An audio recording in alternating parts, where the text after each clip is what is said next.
Muy buenos días.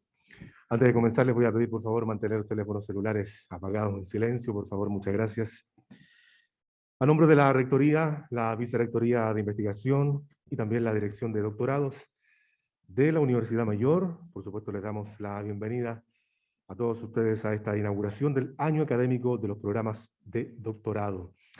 Por supuesto, queremos agradecer la asistencia de todos ustedes, también la asistencia del rector, el doctor Patricio Manque, a quien le damos la bienvenida. También nos acompañan vicerrectores, decanos, directores, directoras, académicos, por supuesto también estudiantes, y también le vamos a dar la bienvenida a quienes nos acompañan en la señal online, vía streaming. También ustedes son parte muy importante de esta actividad, así que para todos ustedes, muy bienvenidas y bienvenidos a esta ceremonia inaugural de programas de doctorado de la Dirección de Doctorados de la Universidad Mayor. Para dar comienzo a esta ceremonia de inauguración, en primer lugar, voy a invitar al rector de nuestra Casa de Estudios, al doctor Patricio Manque, que les va a dar la bienvenida a todos ustedes.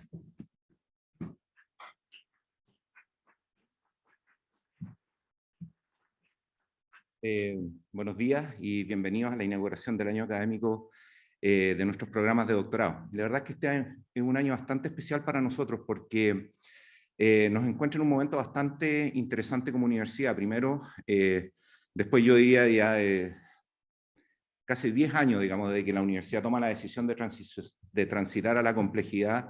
Finalmente, hoy día hemos establecido la investigación como un pilar importante, fundamental del desarrollo de la academia, del desarrollo de nuestra universidad, y esto finalmente fue reconocido por la CNA en nuestra última acreditación. Yo creo que es un logro importante, más allá de la acreditación en sí. Yo creo que viene a hablar de una transición efectiva de la universidad a no solamente a transmitir conocimiento, sino que a generarlo, ¿no es cierto?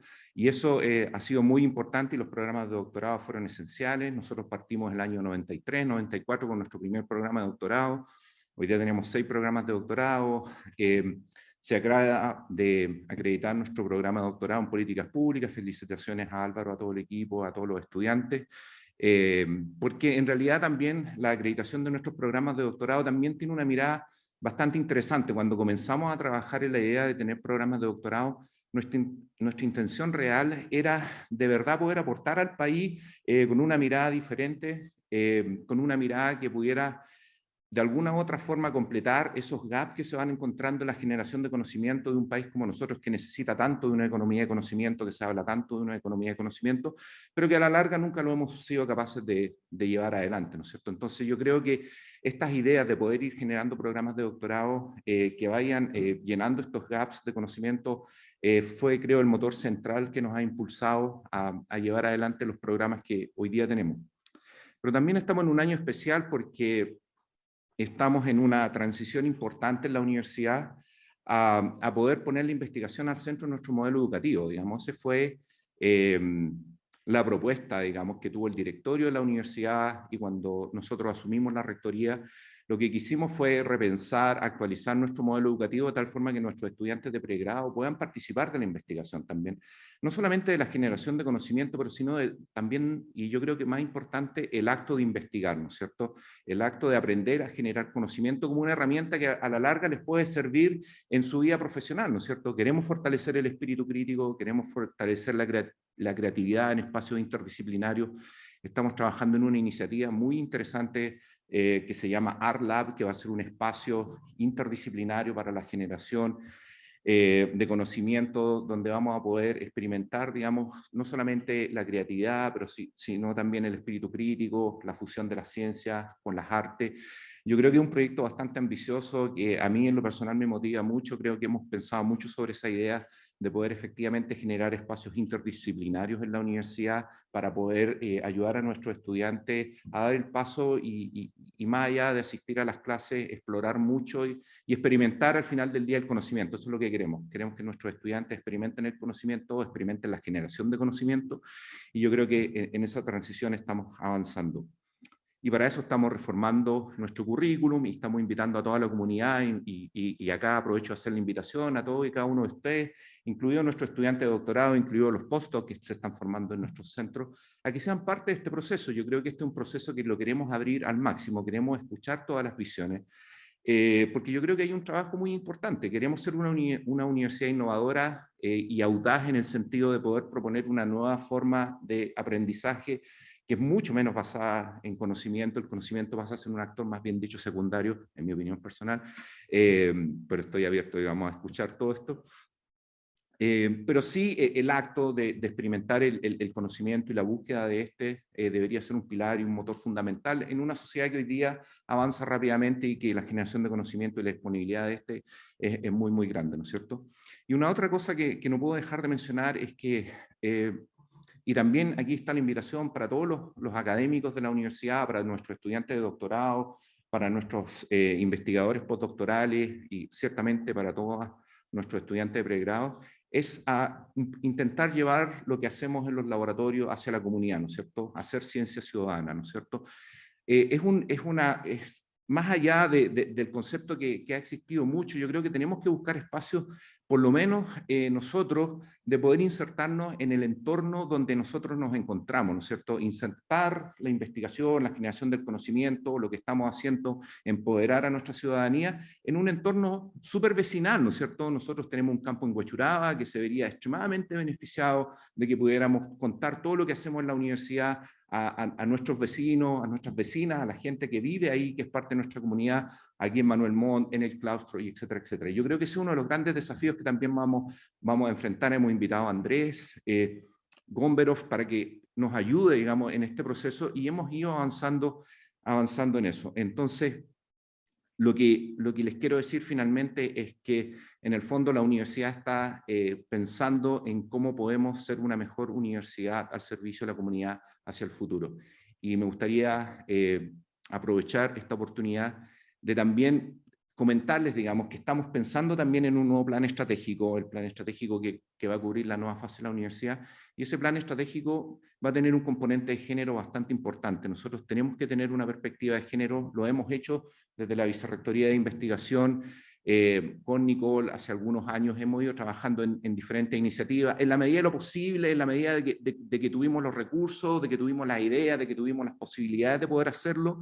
Creo que hemos ido avanzando, pero hoy día lo queremos institucionalizar, ¿no es cierto? Queremos tener este plan estratégico, esta mirada global de la universidad en los próximos 5 años, con un enfoque de género que es bastante relevante para nosotros. Nosotros entendemos, y por eso aplaudo mucho esta mesa redonda que se va a generar, y agradezco también a cada una de las invitadas que va a participar, porque de verdad para nosotros como universidad ha sido un tema presente que hemos venido discutiendo desde la formación de la investigación. Nosotros somos una universidad bastante joven y por lo tanto nosotros llevamos haciendo formalmente investigación 5 o 6 años, yo diría, y en ese proceso estas discusiones han estado presentes, ¿no es cierto?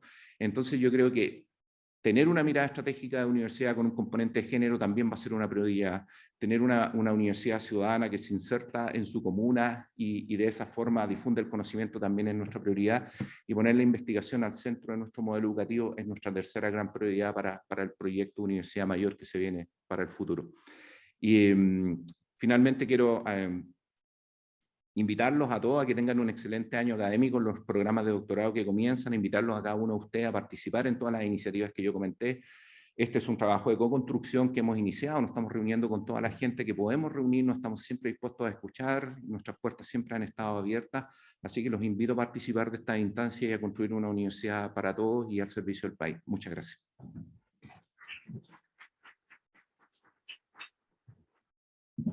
Bien, muchísimas gracias a nuestro rector, el doctor Patricio Manque, y a continuación voy a invitar a la vicerectora de investigación, la doctora Nicole Trefault, que también les va a dar la bienvenida, también le damos la bienvenida a esta ceremonia inaugural.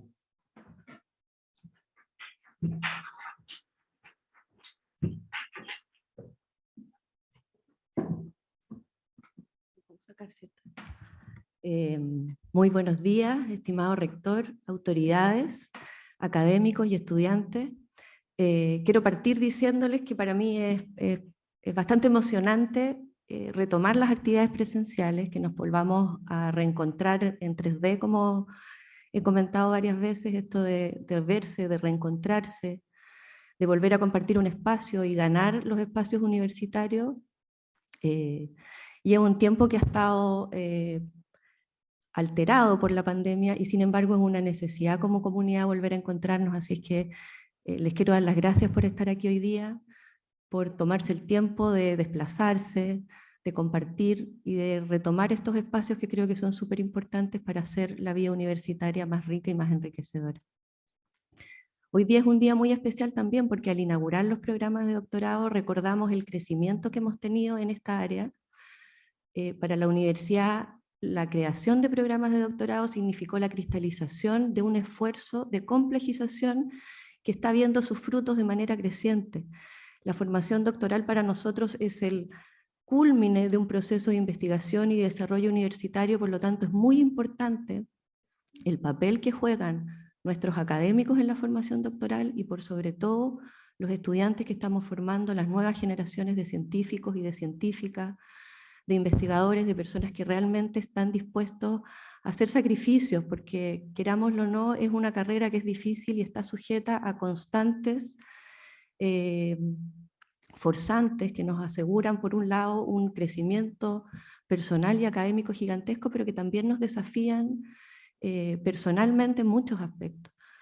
De manera que creo que los estudiantes de doctorado que están iniciando hoy día su camino, me parece que son muy valientes y quiero felicitarlos por eso, porque creo que están iniciando un camino que sabemos que tiene complejidades. Todos los que hicimos doctorado recordamos esa etapa de esfuerzo, de horas sin dormir, de tiempo dedicado, de dejar de lado otras prioridades en la vida. Por lo tanto, creo que son valientes y eso me hace felicitarlos y darles las gracias también por estar hoy día aquí, por asumir también el desafío un poco que decía el rector, de convertir a esta universidad en una universidad que pone el crecimiento en torno a la generación de conocimiento en el centro de todo su quehacer universitario. Y desde ese punto de vista, evidentemente, que la formación doctoral es clave. Les quiero desear realmente mucho éxito en este nuevo año. Quiero decirles que estamos orgullosos también de esa valentía, que estamos dispuestos a apoyarlos en todo lo que necesiten, pero que por sobre todo cuentan con nuestro apoyo en cada una de las etapas que van a enfrentar. Van a ser 4 años de esfuerzo, se los anticipo, no van a ser sencillos, van a tener que dejar de hacer muchas cosas. Sin embargo, creemos que ese engranaje de generación de nuevas generaciones que van a poner el servicio de sus conocimientos al servicio del país van a ser fundamentales para avanzar en el desarrollo que necesitamos. Chile necesita más doctores y la Universidad Mayor necesita de la formación doctoral para continuar creciendo y continuar consolidándose en investigación. Les agradezco mucho también por estar hoy día aquí y les deseo todo el éxito al cuerpo académico, a los estudiantes, al cuerpo directivo, a esta nueva Vicerrectoría de Investigación que hoy día también da su primer partida oficial, presencial, así que también es un evento interesante y muy especial para nosotros. Y espero que se sigan repitiendo y que sigamos juntándonos y encontrándonos para hacer de la formación doctoral una formación cada vez más enriquecedora, más integral, que abarque áreas distintas. Como decía el rector, vamos a impulsar una agenda de género con mucho más fuerza, pero también tenemos algunos otros desafíos que tienen que ver con el bienestar, por ejemplo, con hacer de que este paso, a pesar de que sea difícil, recoja la importancia que es que nos tratemos bien, que estemos bien, que seamos comunidad, que se escuchen todas las voces, que podamos recoger cuáles son las experiencias e ir creciendo y avanzando en conjunto. De manera que les deseo mucho, mucho éxito. Espero que este 2022 traiga muchas cosas buenas en cada una de sus vidas, tanto académicas como personales. Muchas gracias.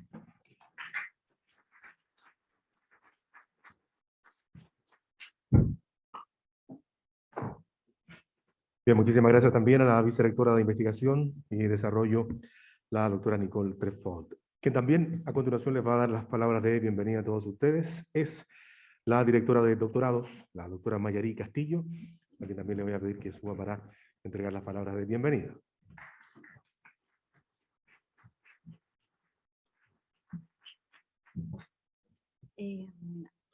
Señor rector, señores vicerrectores, decanos, autoridades, académicos y estudiantes, es para mí una gran alegría estar acá. Quiero partir señalando que no voy a tomar mucho tiempo porque la idea acá es también escuchar a nuestras invitadas que nos van a hablar de un tema que yo creo que nosotras las investigadoras venimos mucho tiempo levantando, trabajando y conversando. Por lo tanto, para mí es una gran alegría tener esta mesa en la cual tenemos mujeres valientes, mujeres que son sumamente destacadas en sus áreas. Para mí, yo creo que es una gran oportunidad de aprender de su experiencia también. Y para no extenderme mucho, quisiera partir este año simplemente agradeciendo a nuestra comunidad de profesores, profesoras, estudiantes, por el enorme esfuerzo que realizaron en el marco de la pandemia. Yo creo que nuestros programas se fortalecieron en esta dificultad. Fue difícil, pero quiero agradecerles sinceramente todos los esfuerzos que hicieron por mantener la calidad, el rigor y adaptarse a los difíciles contextos que teníamos que tuvimos para poder mantener la docencia. Así que no queda más que agradecerles y empezar este año académico de manera distinta, este año académico de manera presencial y, como decía Nicole, reuniéndonos, viéndonos de nuevo, y ojalá que sigamos así. Vamos a seguir trabajando por programas de doctorado de calidad, así que agradecerles de todo corazón. Eso.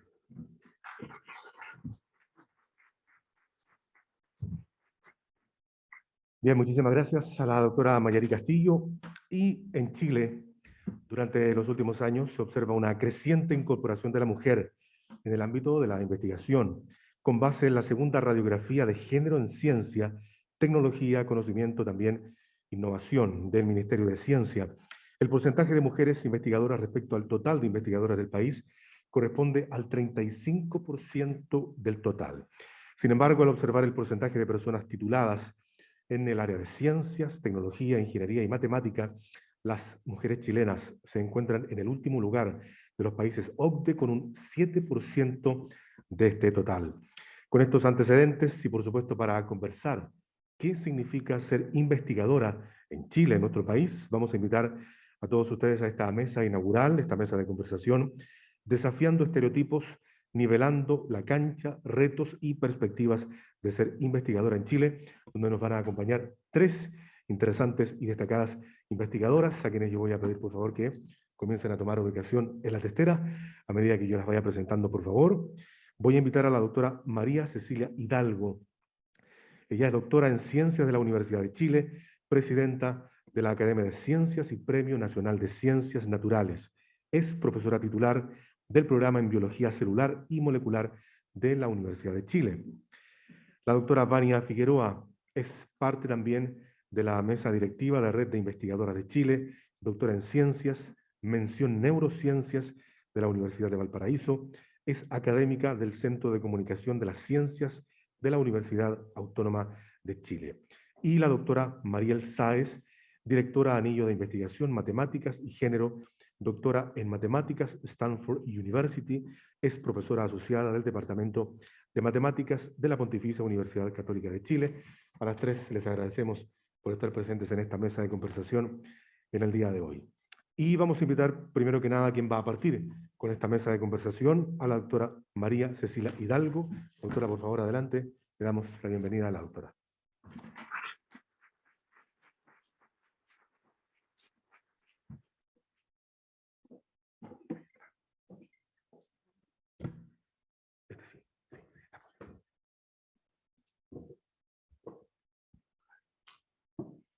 Muy buenos días a todas y todos.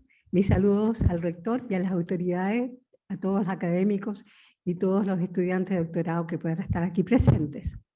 Es para mí muy grato que me hayan invitado a participar de esta discusión sobre el papel de la mujer, la investigadora en ciencia, porque es un tema que a mí hace mucho tiempo me ha generado mucha curiosidad y al cual he dedicado harto tiempo para tratar de entender qué es lo que pasa en este campo.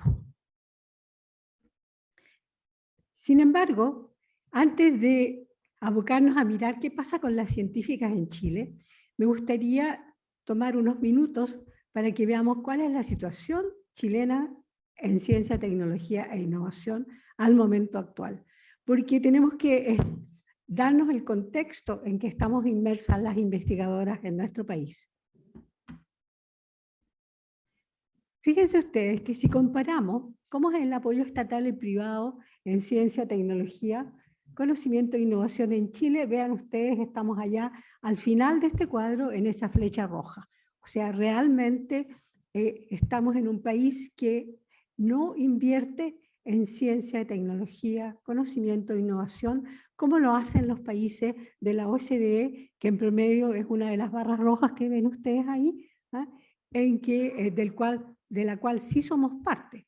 Entonces estamos muy lejos de tener una inversión como la que tienen los países de la OCDE en promedio, y hay países como los que están a la izquierda, de acá de este gráfico, como Israel y Corea del Sur, que tienen una inversión muchísimo mayor. Cerca del 5% del PIB está invertido en ciencia, y conocimiento, tecnología e innovación. Y nosotros con un 0,35 estamos muy lejos de esas cifras.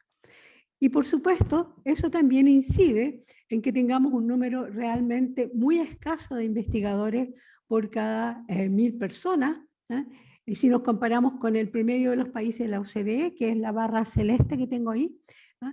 Y hay países como Dinamarca, por ejemplo, que tienen 15 investigadores, o un poco más, casi 16 investigadores por cada 1000 personas, y Chile tiene 1,1.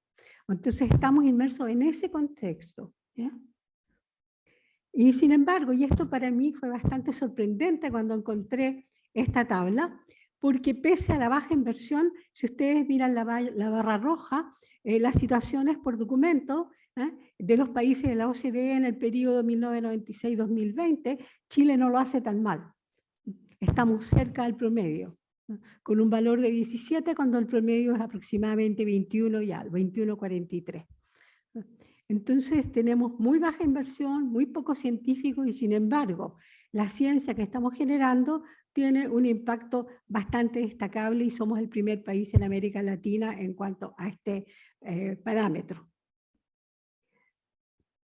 Estas son las malas noticias. Ustedes ven en este cuadro cómo el gasto público en ciencia, tecnología e innovación de los años 2013 a 2022, desgraciadamente no tengo un puntero acá, pero vean ustedes cómo a medida que pasa el tiempo ha habido un descenso importante, todo corregido a moneda del año 2022, ha habido un descenso muy importante en la inversión que hace nuestro país, que hace el gasto público, ¿ya?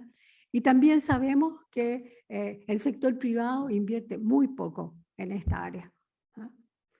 Está puesto ahí al final el proyecto de ley presentado para el año 2002, que hay un pequeño aumento comparado con el 2021, con el año 2022 un poco mejor. ¿Cómo está distribuido este gasto por partida? La mayor parte del presupuesto está en el Ministerio de Ciencia, seguido por el Ministerio de Economía y otros ministerios que también tienen una parte del presupuesto estatal. Esto es dramático y yo por eso lo quiero presentar.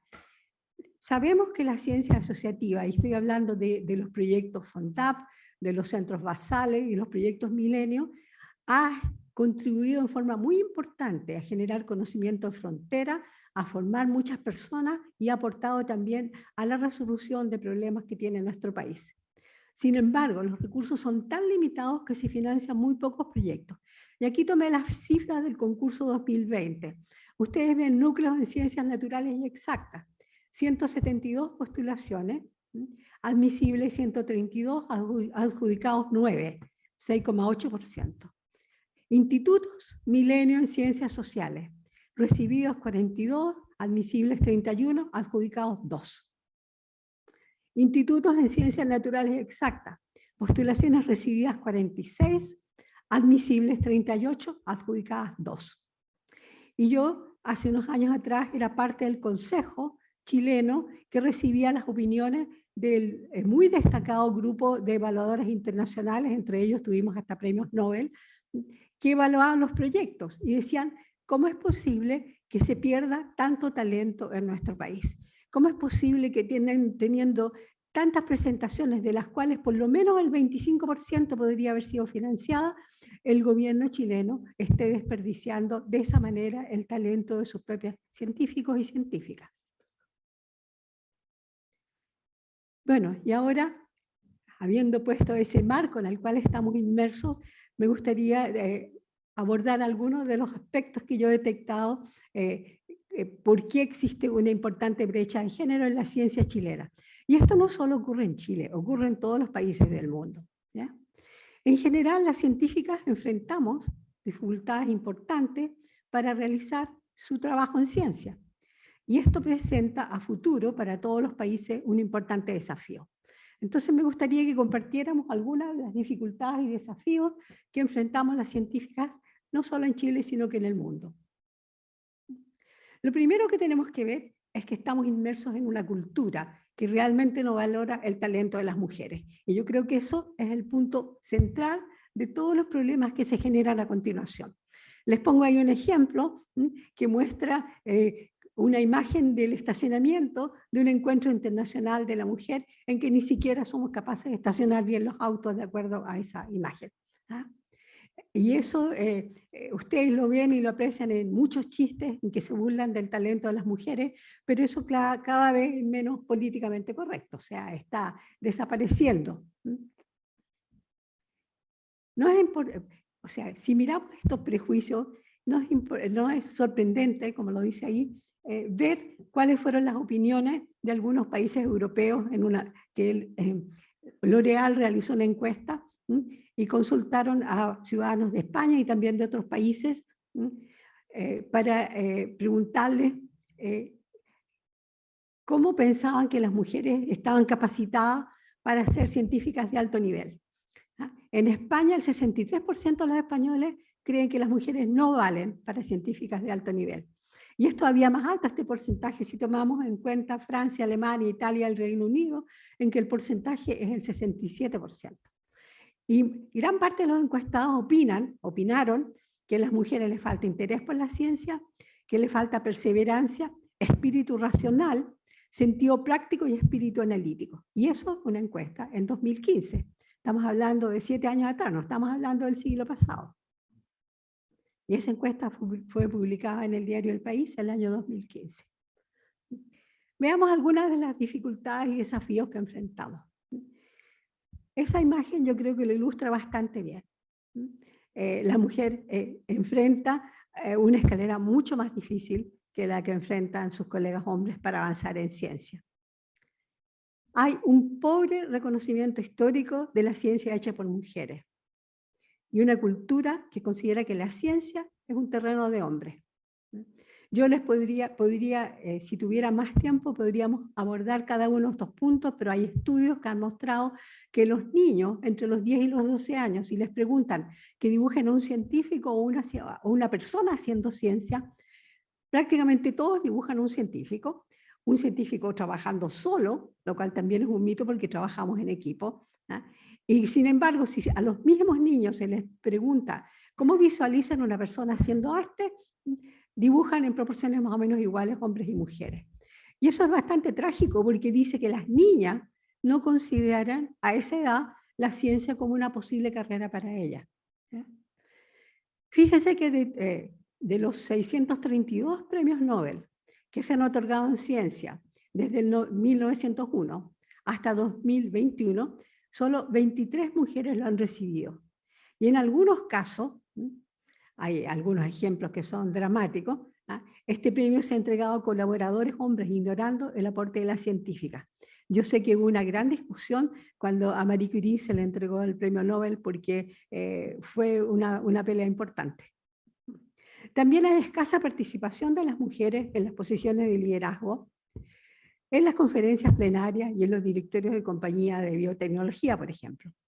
Y esto es algo que a mí me parece muy humillante, que en general en la academia las mujeres tenemos en porcentaje un 20, un 15% de menor salario a la misma labor que sus colegas hombres. También las mujeres tenemos menor acceso a redes informales de comunicación, y eso lo voy a elaborar un poquito más adelante. Sorprendente, hay menor reconocimiento en las publicaciones lideradas por mujeres. Todo esto está apoyado con publicaciones. Si hubiera tenido más tiempo se los podría haber incluido, ¿ya? Y también hay un cuestionamiento y se cuestiona la capacidad de las mujeres para hacer avances innovadores en ciencia y reciben en general cartas de recomendación inadecuadas. Dice que las mujeres son muy simpáticas, que trabajan muy bien en terreno, en cambio las cartas que reciben los hombres dice que es muy talentoso, que tiene capacidad de líder.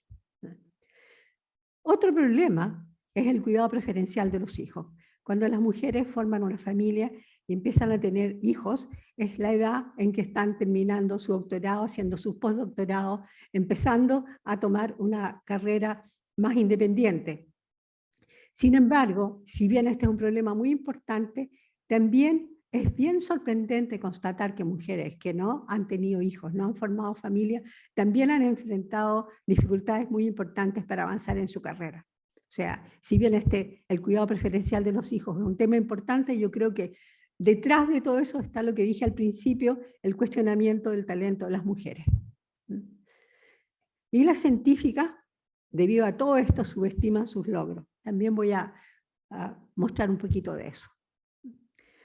Como las académicas, como ya lo dije, están muy subrepresentadas en todos los niveles de toma de decisiones, no tienen la información y no pueden descifrar las claves ocultas que tiene el sistema. Y eso dificulta sus avances en la carrera académica. A menudo subestiman sus propios logros y esto las lleva a sobreestimar. Y eso yo lo he visto personalmente. Me ha tocado apoyar a mujeres muy talentosas que dicen, no, yo todavía no estoy lista para presentar mis antecedentes a profesor asociado, a profesor titular o a presentar un proyecto como investigadora responsable. Porque sienten que todavía no tienen todos los requisitos que se requieren. También las mujeres muy a menudo en la academia toman más responsabilidades de las que tienen que tomar. Y esto, al limitar su tiempo para hacer investigación, incide negativamente en su carrera. Esto de las brechas de género que ocurren a nivel mundial son un tema complejo y actualmente es un tema de preocupación no solo acá en Chile, sino que a nivel internacional. Porque por supuesto que nos parece absurdo desperdiciar el talento potencial del 50% de la población de un país, que para ser científicamente competitivo necesita maximizar sus capacidades intelectuales. Por lo tanto, es muy importante desarrollar, potenciar y hacer un mejor uso del talento de las mujeres científicas. Y esto ha sido desde hace años un objetivo predominante de la política de los países desarrollados y un tema central de las políticas de apoyo a las mujeres por parte de las academias de ciencia, incluyendo nuestra Academia de Ciencias de Chile. Esto ya lo dije, promover la participación equitativa de hombres y mujeres tiene un valor intrínseco, pero también es un requisito para la calidad. Tenemos que generar soluciones que impulsen la incorporación de las mujeres, pues, como ya lo dije también, no podemos excluir a la mitad de nuestra población de participar en esto, ya que la desigualdad de género es un factor que impacta en forma negativa el desarrollo, la sustentabilidad y la productividad de los países. Una posibilidad que lo están tomando distintas sociedades científicas en el mundo, y espero que aquí también en Chile esta idea esté tomando vuelo, es tratar de que los congresos sean más iguales. Aquí me voy a tomar un par de minutitos para contarles una anécdota. Yo estaba en el consejo de la Unión Internacional de Ciencias Fisiológicas y se estaba organizando el congreso en Japón, el congreso internacional, esto fue hace como 6 o 8 años atrás, y nos llegó el programa y todas las conferencias, las 16 conferencias plenarias, estaban propuestas por hombres. Y nosotros dijimos, esto no puede ser, les mandamos currículum, muchos currículum de fisiólogas muy destacadas en el mundo y finalmente logramos que hubiera algo más parecido a paridad de género. No llegamos al 50%, pero sí cambiamos las cosas. Y eso les cuento, esa anécdota para mostrar cómo en general, digamos, la visibilidad del trabajo de las mujeres es un desafío que tenemos a futuro. ¿Cuál es la situación, y con esto ya voy a terminar, de las científicas en Chile? Fíjese que yo encontré estas palabras de Gabriela Mistral, nuestra primera mujer latinoamericana premio Nobel de Literatura en el año 1945. A los 17 años, en 1906, escribió este texto en el periódico La Voz del Elqui. Instruir a la mujer es hacerla digna y levantarla, y haber así menos sombra en esa mitad de la humanidad y más dignidad en el hogar. Hágasele amar la ciencia más que a las joyas, que consagre a ella los mejores años de su vida, que los libros científicos se coloquen en sus manos como se coloca el manual de la piedad. Yo no sé lo que era el manual de la piedad, pero eso es lo que ella escribió en ese tiempo. Miremos cómo es el porcentaje de matrícula universitaria en pregrado según área de la OCDE en Chile el 2020. En salud y servicios sociales, las mujeres están representadas en un 73%, en educación 70%, agricultura y humanidades 60%, en ciencias sociales 55%, en servicios 46%, pero solo un 28% en ingeniería, industria y construcción y un 28% en ciencias. También miremos estas brechas de género en la trayectoria académica. Si miramos, tenemos un 55% en el pregrado, un 51% de participación de las mujeres en magíster, cae a un 43% en doctorado, 43% profesores asistentes en las academias, 29% profesores asociados y 22% en profesores titulares. Entonces ustedes ven aquí algo está pasando. ¿Por qué las mujeres no avanzan en paralelo con sus colegas hombres en la carrera académica? Y también hay muy pocos premios nacionales otorgados a las mujeres en el área de ciencia y en general. Así es que tenemos ahí un problema interesante a abordar en nuestro país. También, y eso ya se dijo, aproximadamente un tercio de las mujeres están participando en ciencia y un tercio de los proyectos Fondesit son liderados por mujeres como investigadoras responsables. Y lo mismo ocurre en otros proyectos. En estos proyectos asociativos las mujeres son una minoría como directoras de proyectos. ¿Cómo se puede mejorar esto? ¿Y cómo se puede llegar a una situación en que no se discrimina a las mujeres? En Chile, CONICYT, el año 2012, instauró una política institucional de equidad de género y ha recolectado cifras sobre la participación de las mujeres en distintos programas. Y ahí hay un link a un sitio que ustedes si entran en CONICYT, Mujeres en Ciencia y Tecnología, y encuentran la información. Y la ANID, la nueva Agencia Nacional de Investigación y Desarrollo, que en el 2020 reemplazó a CONICYT, ha seguido implementando iniciativas de equidad de género. También me gustaría destacar que Chile ha tenido científicas pioneras, que han abierto el camino a científicas más jóvenes. Además, el Premio Nacional en Ciencias Exactas lo han obtenido 3 científicas y 3 en Ciencias Naturales. La Academia Chilena de Ciencias, como les dije, está muy interesada en impulsar la trayectoria de las científicas y generó el Premio de Excelencia Científica de Lina Gutiérrez, que lo ha otorgado a 7 científicas jóvenes mayores de 40 años en Ciencias Exactas y a 7 en Ciencias Naturales, desde el año 2012. Y esto demuestra que en Chile sí tenemos científicas que hacen ciencia de excelencia. ¿Y por qué se llama Premio Excelencia Adelina Gutiérrez? La doctora Adelina Gutiérrez, astrofísica, fue la primera mujer que integró como miembro de número la Academia Chilena de Ciencias. Y les quiero leer lo que dice la doctora María Teresa Ruiz, la primera Premio Nacional en Ciencias Exactas, el año 1997. Valiente. Hizo entonces algo que incluso hoy sería calificado de extraordinario. Lo hizo en una época donde doctorarse en astrofísica era algo fuera de lo que se podía pedir a una mujer. Fundadora de la Academia de Ciencias, mi profesora nos mostró lo que se podía hacer con el ejemplo, que vale más a veces que una enseñanza verbal.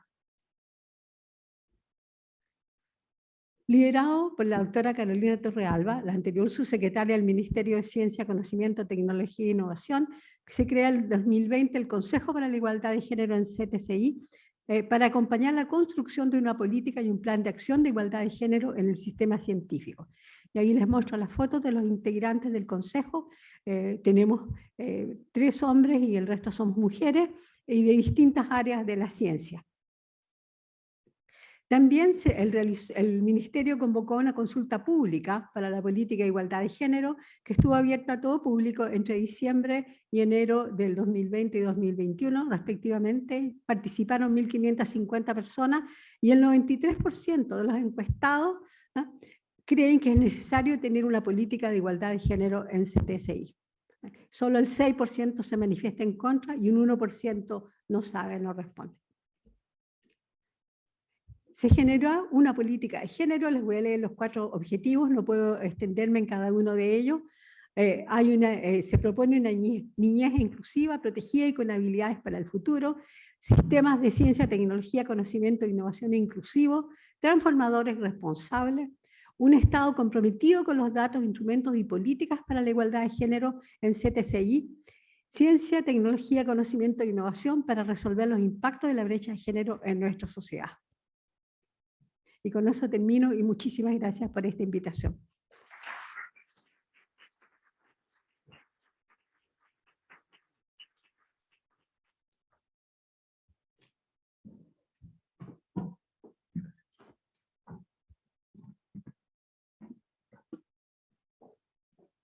Bien, agradecemos entonces a la doctora María Cecilia Hidalgo por su presentación y voy a invitar inmediatamente a la doctora Vania Figueroa, como ya lo decía, es parte de la mesa directiva de Red de Investigadoras de Chile, doctora en Ciencias, mención Neurociencias de la Universidad de Valparaíso, es académica del Centro de Comunicación de las Ciencias de la Universidad Autónoma de Chile.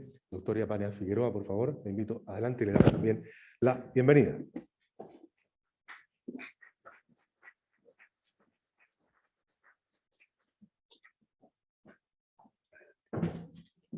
Muy buenos días. Bueno, parto por saludar a las autoridades de la Universidad Mayor, agradecer esta invitación muy especialmente a la vicerrectora de investigación y a la directora de los programas de doctorado y por supuesto al rector de la institución. Les agradezco estar acá y por supuesto con todos los estudiantes académicos, académicas que nos acompañan hoy día. Bueno, la doctora Hidalgo puso en perspectiva, ¿no es cierto?, cuáles son las cifras que lamentablemente conocemos en nuestro país respecto a la participación de las mujeres en el área de la generación de conocimiento en todas las áreas disciplinares. Compartimos el mismo diagnóstico. Hemos estado afortunadamente en Chile en los últimos años hablando muy fuerte de esto y como también nos mencionaba antes de terminar su charla la doctora Hidalgo, contamos hoy con una institucionalidad que se va a hacer cargo de esto a través de una política que esperamos que rinda frutos en el corto plazo. Yo me quiero centrar en un aspecto que me parece que es muy relevante para lo que nos convoca hoy y es contarles un poco por qué el sexo y el género, cuando son integrados en la investigación, protegen la integridad de la investigación.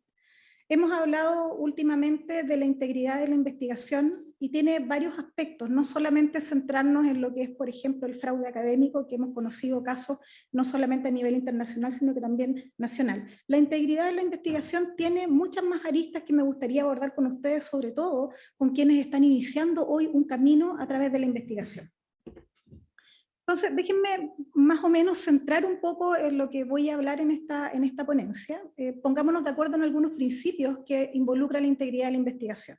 Primero, involucra todo lo que sea el cumplimiento normativo, ¿ya? A nivel internacional, a nivel nacional, todo lo que son los pactos, los acuerdos, ¿no es cierto? Los protocolos a los que adherimos internacionalmente, cuando ustedes postulan un proyecto, ¿no es cierto? ANIC les pide, ¿no es cierto?, que adhieran a alguna declaración internacional que resguarda algunos principios que tienen que ver, por ejemplo, con la ética en la investigación. Todo esto aborda, la integridad de la investigación aborda evitar, ¿no es cierto?, todas aquellas faltas que tengan que ver con la falsificación, fabricación de resultados, con falsedades respecto a la autoría o desconocer autoría, ¿no es cierto?, plagio, duplicación, etcétera. También en la ética. ¿Ya? La metodología que nosotros aplicamos en la investigación, los daños, beneficios que ésta pueda producir, ¿no es cierto?, el interés público o el valor social que ésta genera.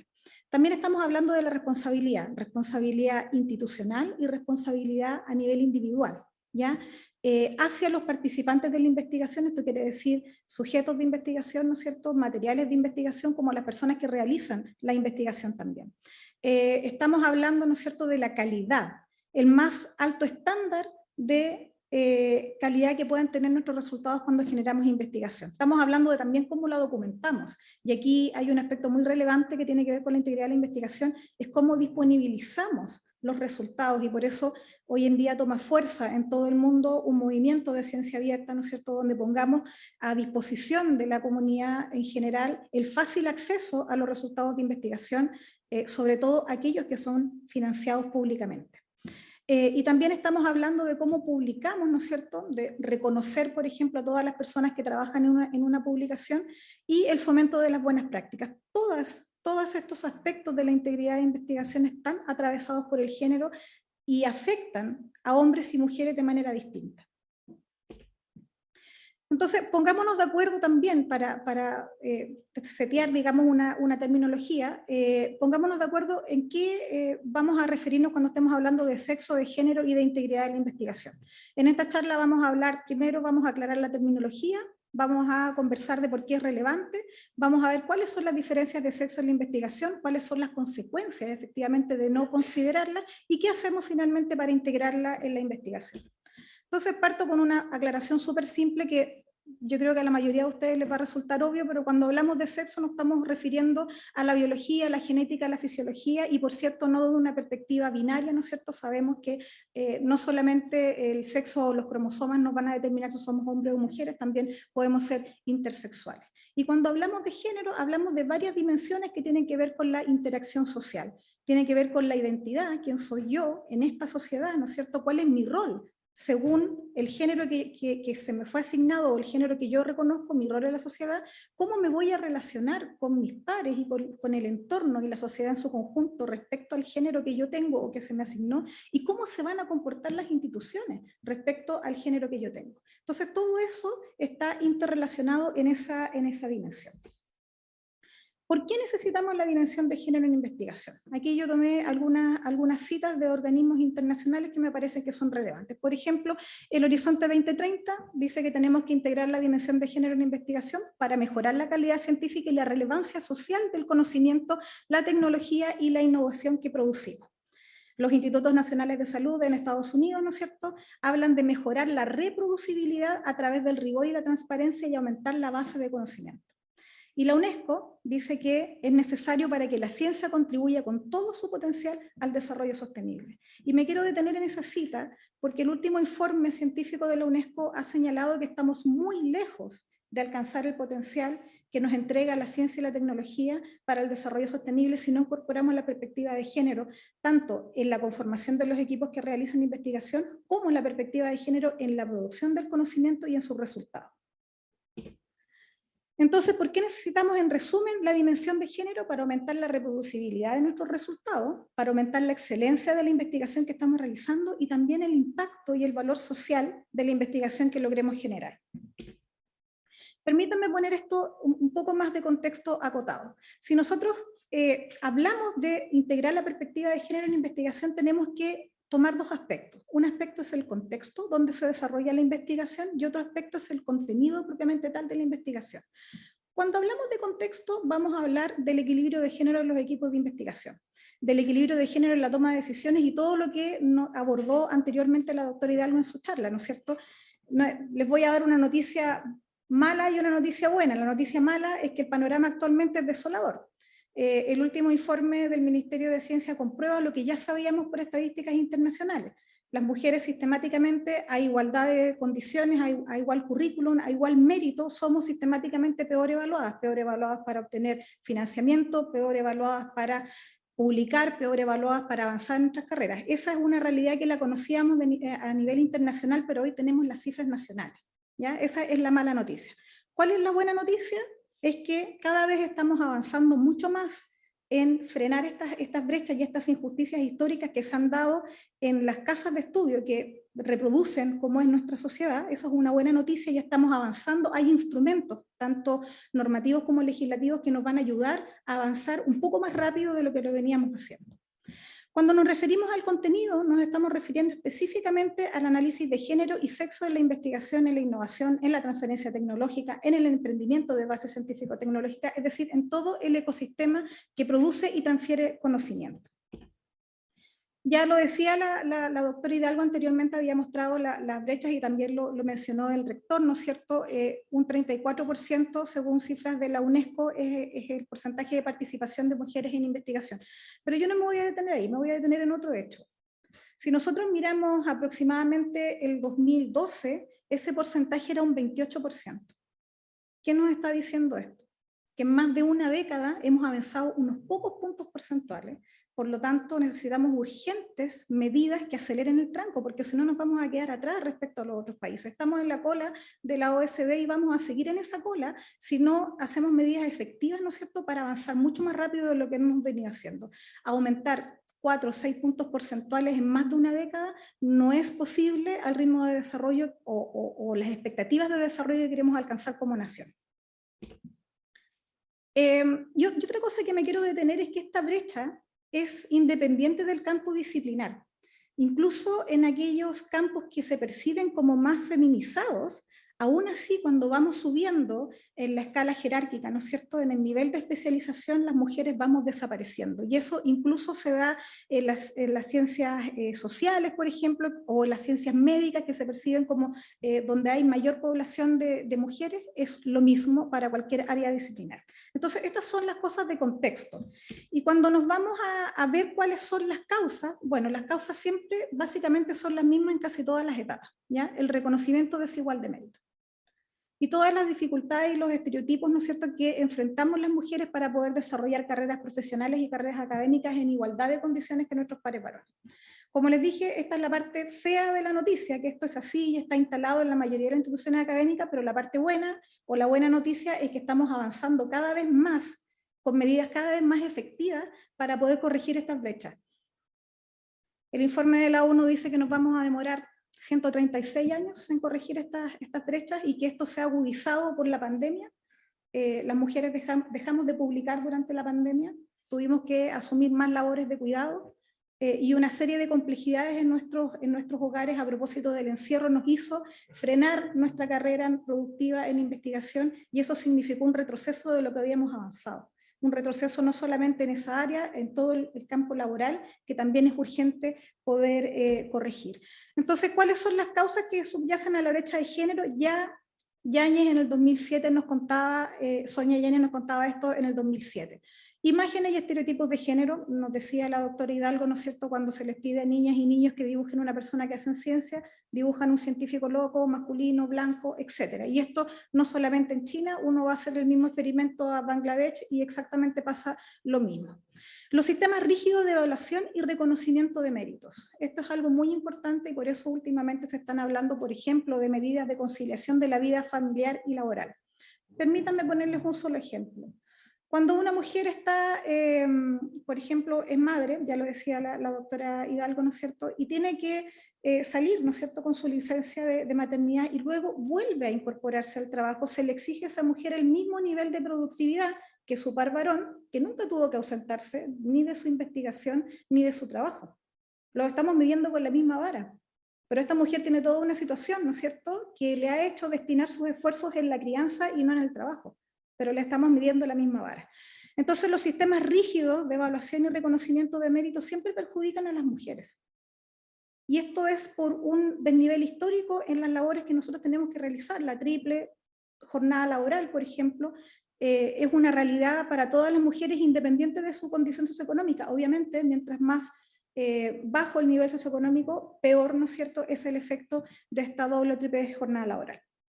Y otra causa muy importante tiene que ver con todos aquellos guardianes, ¿no es cierto?, que controlan el acceso a elementos claves de investigación o de la carrera de investigación. ¿A qué me refiero con esto?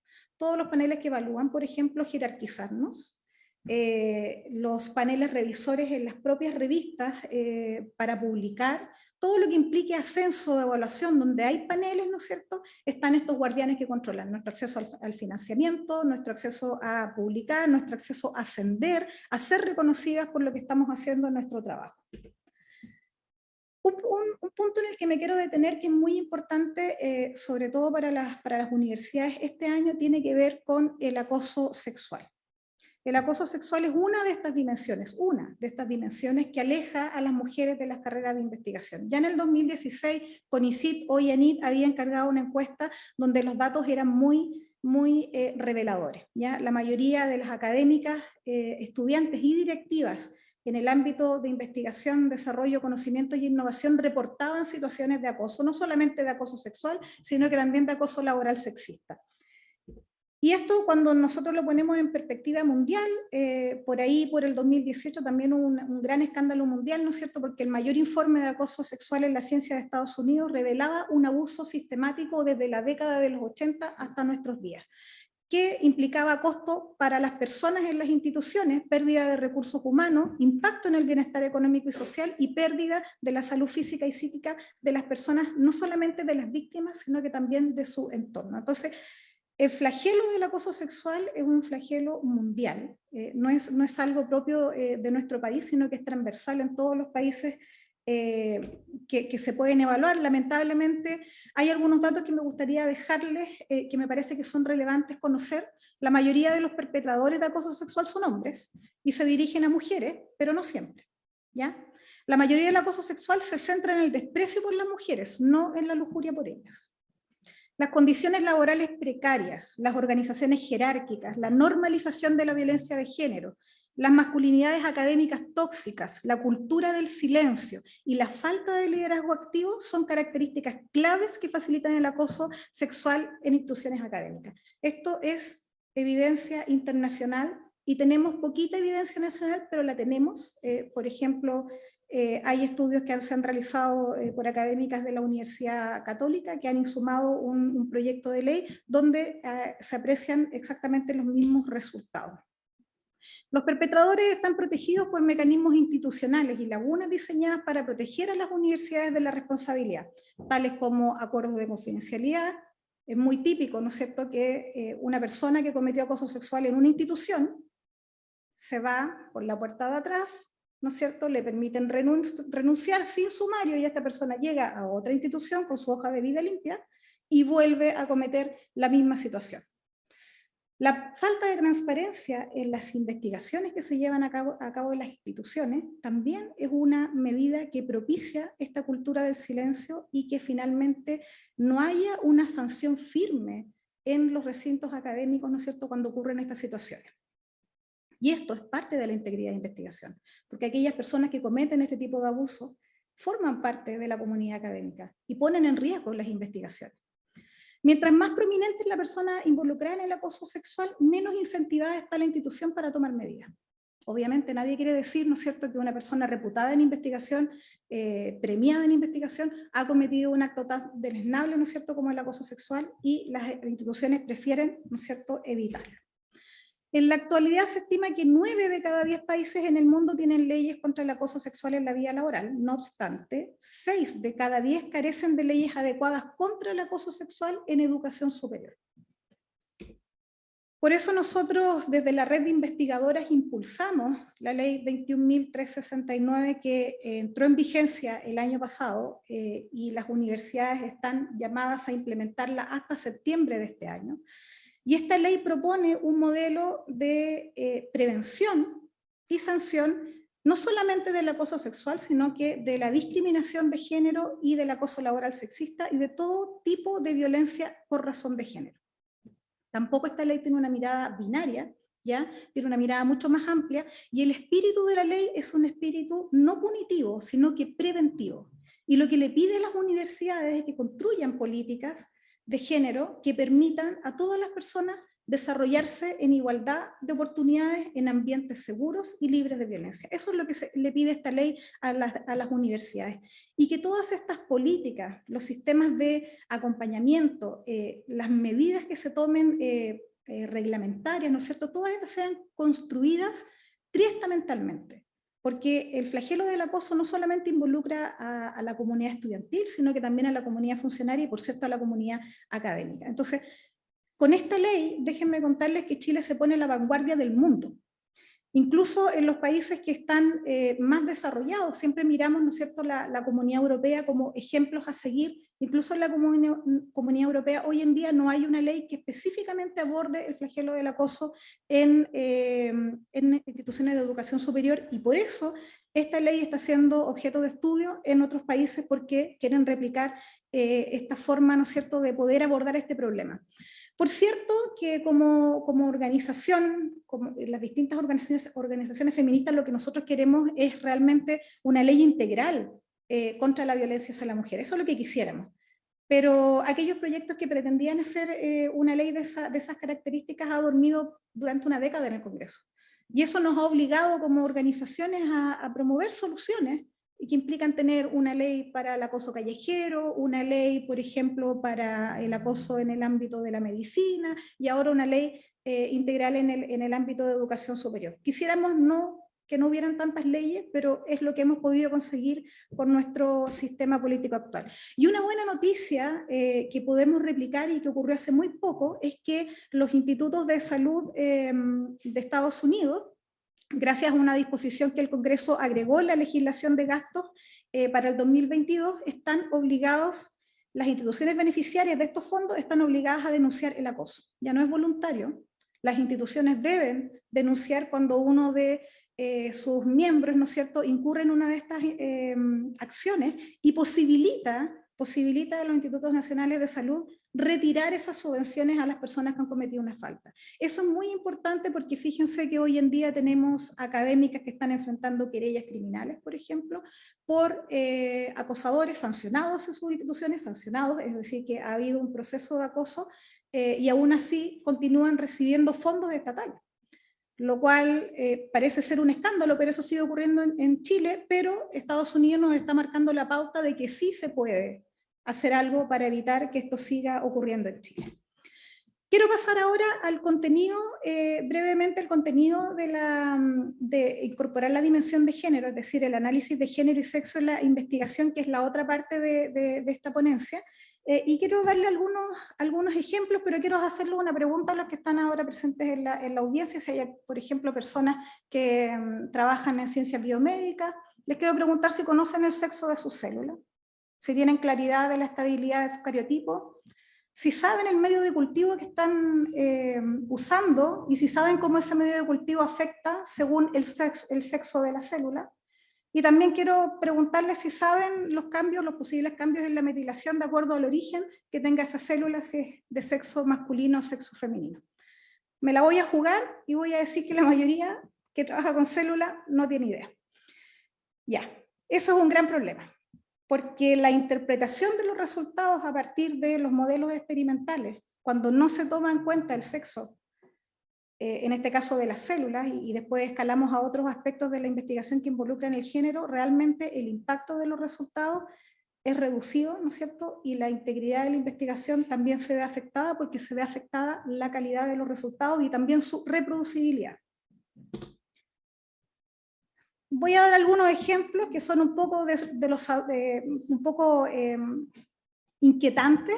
No sé qué otra palabra podría explicar, pero hay una brecha de género en la generación de conocimiento y podemos ver situaciones tan absurdas como, por ejemplo, que la mayoría de los animales de experimentación son animales machos, incluso en aquellas investigaciones que involucran problemas de mujeres, ¿sí? Investigamos cáncer de mama en células de machos, por ejemplo. El 12% de los estudios sobre trastornos prevalentes en las mujeres incluyen hembras. Uno de los campos más sexistas con esta diferenciación de género en la neurociencia, lamentablemente un campo en el que yo me formé, y esto lo podemos replicar en distintos estadios de investigación y en distintos instrumentos, en distintos objetos de investigación. Si lo trasladamos a la investigación clínica, las mujeres hemos sido históricamente excluidas de los ensayos clínicos. Hasta el día de hoy no tenemos certeza, por ejemplo, si la aspirina sirve para prevenir un infarto al miocardio en mujeres. Sí lo sabemos en los hombres, porque lo estudiamos muchos años en los hombres, pero no lo sabemos en las mujeres. La mayoría de las drogas que han sido retiradas del mercado por la FDA, por ejemplo, por ser peligrosas, la mayoría, casi el 90% de ellas, tienen efectos más nocivos en las mujeres que en los hombres. Porque una cosa que me gustaría aclarar es que somos diferentes hombres y mujeres. No somos iguales. La igualdad apunta a los derechos de las personas. Ahí sí, tenemos que tener igualdad de derechos. Pero la fisiología del hombre y la mujer son distintas, por supuesto que sí. Por lo tanto, cuando realizamos investigación, sobre todo que aplica a seres humanos o que aplica a animales, tenemos que tener en cuenta estas variables. Voy a poner otro ejemplo, y perdónenme que pongo ejemplos de mi área porque es lo que me resulta más natural. La mayoría de los laboratorios trabaja con ratones, ¿no es cierto? Ratones, ratas, animales de experimentación. Fíjense que cuando se están estudiando mecanismos del dolor, si yo lo estoy estudiando con ratones, hay un estudio del 2014 muy decidor, que dice o que comprobó que si el experimentador es un hombre, produce una analgesia en los ratones. Esa analgesia se produce porque los ratones perciben las feromonas masculinas. Uno puede repetir el mismo efecto solamente poniendo en la habitación una camiseta que haya usado un varón. No así si no existe analgesia y los animales manifiestan dolor, si la experimentación está realizada por una mujer. Esto pone en duda todas las investigaciones anteriores que se han realizado en la analgesia, por ejemplo. Entonces es preocupante no incluirlo. Otras cosas que me resultan más, digamos, más de mi área para mencionárselas, cuáles son las diferencias o cuáles son los riesgos de no incluir la perspectiva de género en investigación en salud, por ejemplo. En el diagnóstico es más probable que el diagnóstico de mujeres con cáncer a la vejiga se retarse porque se atribuye, por ejemplo, a que tiene una cistitis. Entonces, la consulta, el diagnóstico es más tarde. Cuando a las mujeres refieren síntomas de asma, también es más probable que las manden de vuelta, ¿no es cierto?, o que no le den un diagnóstico, porque hay una diferencia de género en las sibilancias de pecho, que es una de las cosas que se evalúan para diagnosticar la enfermedad. Y fíjense que los hombres son diagnosticados más tarde con osteoporosis porque esa enfermedad se asocia que es una enfermedad de las mujeres y no de los hombres. ¿Qué es lo que pasa? Los hombres se accidentan más en el trabajo, ¿ya? Porque corren más riesgos y no están conscientes de que tienen la enfermedad de osteoporosis y se tratan tarde, ¿ya? Esa es otra cosa importante. Incluso en la biología marina también podemos encontrar ejemplos. Las tortugas son muy sensibles, el sexo, ¿no es cierto?, es muy sensible a los cambios de temperatura, y hoy en Australia hay un problema en la gran barrera de coral, porque la mayoría de las tortugas que están naciendo a propósito del aumento de la temperatura de los océanos son hembras. 99% de la población son hembras, eso quiere decir que se van a extinguir. Entonces, si nosotros estamos haciendo ciencia y investigando cómo salvar el ecosistema y sobre todo los océanos, ¿no es cierto?, tenemos que tener la perspectiva de sexo, ¿no es cierto?, para ver cómo salvamos estas poblaciones de animales. Y así podemos trasladarnos al reconocimiento facial de la inteligencia artificial, ¿no es cierto?, que replica estereotipos de raza y de género, y podemos trasladarnos, por ejemplo, al mundo del diseño automotriz, donde las mujeres tienen un 47% más de probabilidades de sufrir lesiones graves en un choque, porque la mayoría de las pruebas de choque se hacen con maniquíes que emulan la norma hasta hoy en el mundo, que es el hombre caucásico de 1,70 m, ¿no es cierto?, y de 70 kilos de peso. Lo mismo pasa con las drogas, ¿ya? La mayoría de las drogas que salen al mercado generalmente es más probable que tengan efectos adversos para las mujeres que para los hombres. Eso tiene que ver con la distribución de la grasa corporal, con el nivel de hormonas, etcétera, etcétera, y esto hace que la producción, ¿no es cierto?, de drogas sea una producción deficiente, porque continuamente se está retirando del mercado, y hace muy poco también en Estados Unidos hay una ley, ¿no es cierto?, que obliga a que la investigación clínica incluya variables, ¿no es cierto?, como el sexo y el género. Entonces, para concluir y terminar, cuando la base del conocimiento de la investigación está sesgada en términos de sexo, género y otros tipos de diversidad, la confiabilidad de la investigación en sí misma y su beneficio para la sociedad se ven socavados. Las consideraciones de sexo, género y diversidad son cruciales para fomentar la integridad de la investigación. ¿Qué estamos haciendo en Chile? Con eso termino. Por primera vez tenemos un instrumento en el país que comenzó el año pasado, que es el Instrumento de Innovación en Educación Superior, INES Género, que espero que la Universidad Mayor cuente con este instrumento este año, y es un instrumento que permite desarrollar capacidades para la implementación de un plan de desarrollo que permita disminuir brechas de género en los ámbitos de I+D+I+E, de base científica tecnológica, en las instituciones de educación superior. Actualmente son 13 universidades que tienen este fondo y están por impactar en la cultura organizacional, en la gestión de las personas y en la generación de conocimiento con perspectiva de género. Muchas gracias.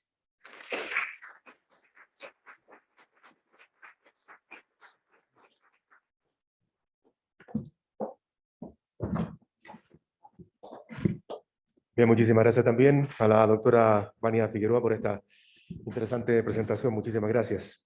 Y voy a empezar a presentar a la doctora Mariel Sáez, directora Anillo de Investigación Matemáticas y Género, doctora en Matemáticas, Stanford University, es profesora asociada del Departamento de Matemáticas de la Pontificia Universidad Católica de Chile. Doctora Mariel Sáez, por favor, adelante.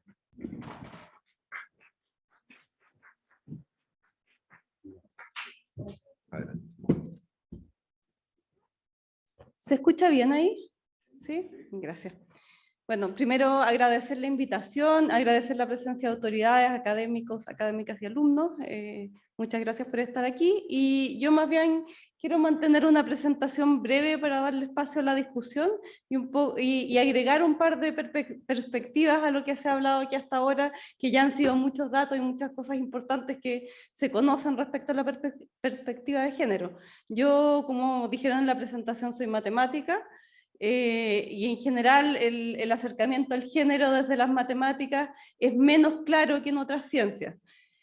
¿Por qué digo esto? Porque en general la matemática es algo que es abstracto. En la mayoría de las cosas que aprendemos de matemáticas en el colegio, por ejemplo, no es difícil ver dónde son donde se incluye la perspectiva de género, ¿no? Entonces, todos estos ejemplos que vimos, por ejemplo, antes de biología, hay muchas cosas que se han estudiado que muestran que hay sesgos de género en la producción de conocimiento, cosa que es muy difícil de ver en matemáticas. Y por esta razón, o una de las razones por las cuales creamos este proyecto de matemáticas y género, era un poco entender si esta es una ciencia en la que parece, o una disciplina, porque la matemática muchas veces se considera que no es una ciencia ya que no sigue el método científico, si realmente hay un problema de género o no. Esa era un poco la pregunta con la que inicia esto. Y si uno mira números en Chile, en particular, por ejemplo, los proyectos que nos presentó